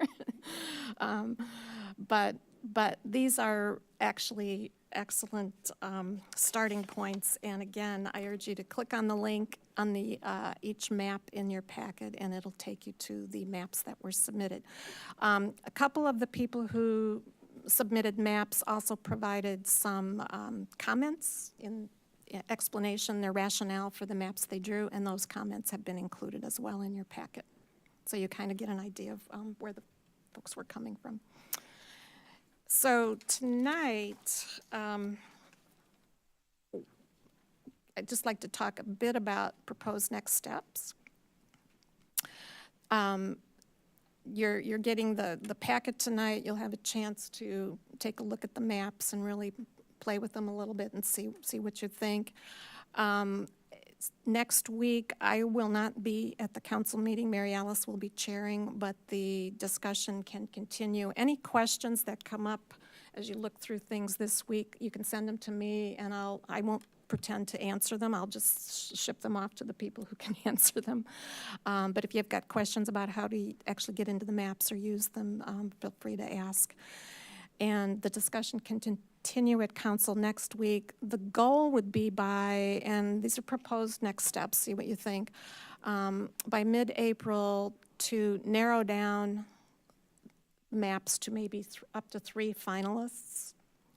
It might seem overwhelming when you look at these for the first time, but believe me, when you start to look at maps, you start to see the differences and can see advantages of all of each and disadvantages. So the recommendation would be to try to select up to 3 finalists, and then we would open it up again to public comments. So post it like we did last time, open it up for the public to take a look at the maps and get their feedback as well. And then that would be probably a 2-week period, a little bit more than 2 weeks. And then by May, the goal would be to, we'd put every week, we'd put a council discussion on this till we can come up with a consensus and to get a final ward map approved by the end of May. This would give plenty of time for folks looking ahead to campaign and the election season coming up this fall. As you know, every elected seat in the city is up at the same time, so really campaign season starts late August, early September, and this would be in advance of the municipal election next spring. We are required by law to have a map chosen before the petitions are filed, which is usually late November, but we want to be done way before that. So the goal is to spend the next April and May working our way toward getting a final ward map. So I'm happy to answer any questions you might have. Now, send in any questions you have next week, and we'll go from there. James. Thank you. Oh, So thanks for giving us a deadline and a process. I really appreciate that. I do have 3 questions. The first question is maybe for the clerk. Do we know petition filing? I think the last municipal election started in late October, and the filing was the first week of December, if I remember correctly. So I will tell you right now that to my knowledge, I don't believe that the state has released their schedule yet for like election deadlines and dates. And being that this is not only my first election in the capacity as clerk, this is also my first election in the clerk's office, period, because I joined staff in May of 21 after the last election. So I am actually having a training with the county clerk's office, hopefully sometime in the middle of this month, to get a better idea of the schedule. But from my understanding with preliminary conversations with them, the schedule hasn't even been released from the state yet. Yeah, and they're a little distracted right now with Yeah. another election going on. Okay, so then my second question is, did we score the current map? Score it? By the metrics that we've said that we have to meet, is the status quo, has it been evaluated as to whether it meets those criteria or not? Our current ward map? Mhm. We've looked at the population is out of whack, for one thing. Or is that something that's required? That was best practice, typically done. Here, my concern is that there may be individuals who are not planning to run again, and if we draw a map to conform to where they live now, we are not doing the best service to the map and to the public. Because if you look at these maps, Right, no, they some were, of them yeah. stand on their heads to make sure that the current person is in the same ward. Because the other possibility is that I think the best practice is to not pit 2 current council members against each other in a ward. I think that's the goal of the process. Right. Not necessarily that you have to define every ward based on where somebody lives. We could still move the lines, and maybe ward numbers change, which also can be confusing, but I think the goal should be to not end up with 2 individuals having to run in the same ward, as opposed to being focused exactly on each ward being centered on their current elected official. Understood. Does that make sense? It makes sense. I understand what you're saying. So it might give us a little more freedom when push comes to shove. Right. The guidelines that the submitters used were using that as one of their Yeah, and I'm just thinking criteria. back to when the county did this 10 years ago, the maps that came out of they used the GIS office to generate maps. But the things that they used as seeds kind of defined what the maps would look like, and the rules that they used defined what the maps would look like and did not give them enough freedom to adjust the lines to meet what the need was. Grace? Thank you. Yeah, I think those were good questions that James stated there. I was curious. I don't know why something's echoing in my mind about, I thought there was some regulation that you couldn't out-district the current elected representative, so I'm curious on the requirements there. And was wondering, okay, so I hear you, Diane, that the special census is kind of separate from this because the timelines don't align. We're not going to have it done by the time we need to redo these maps. So is there a process for redoing the maps? If there is a big difference that now wards 1 and 2 are more than 10% population difference, do we just wait until the next, it looks like this is a 10-year cycle, or is there something in the My meantime? understanding is we have to use the 2020 official census, that even if we do the partial special census, we cannot redraw ward maps based on the census, On the special one, right? special census. Thank you. And then with saying we don't have to choose between these 7 maps, but if we did draw a new one, do we want it to go through that same kind of review process? Or like if we come up with some compromise as council together, does it still go through a review like these others did? No, at this point, this is internal now to the council. It would go through, if you come up with a separate map and it's one of your top picks, then yeah, it would go through the public review, but it wouldn't go out. We just don't have time to go out again with a whole new map and go out for a month of review.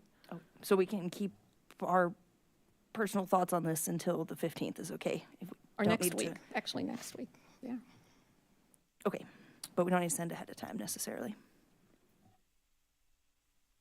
Any questions? You have Mary Alice. So if, when we go to this Dave's redistricting website, is it possible to manipulate these maps that are on there right now? Do we have that capability? I don't know if we do or not. I'm going to ask the technical expert. over there. Yes, so you have to save a copy and then you can edit the copy, so you won't change the base map. Sounds good, Yeah. thank you. James? So I'm going to ask that question a different way. Can these 7 maps be made available to us to work from rather than the base ward map? You've got them in your packet. No. In Dave's redistricting. Yes. So we have access to these maps. This link down here will take you to each individual map Okay, that was submitted. Thank you. But you just have to make a copy of it. You can't mess with you can't mess Right, with you the gotta do original your map. own, You yeah. got to do your own, yeah. And then we will have and then we can send a link to do we have the current map? We have the current map already. Yeah. The link on the website has the current map, which we offer to people to work off of originally. Right, so you were asking Yeah. about the current map. It's a little bit tricky. I've messed with the map. It's a little bit tricky to get from no map to a copy of the current map, but it's not too hard. Okay. Any other questions?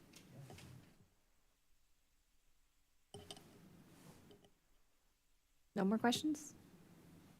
Okay, we will come back to this next week. Very good information. We will go ahead and move on to council input and communications. Are there any council inputs or communications? All right, seeing none, this meeting is adjourned.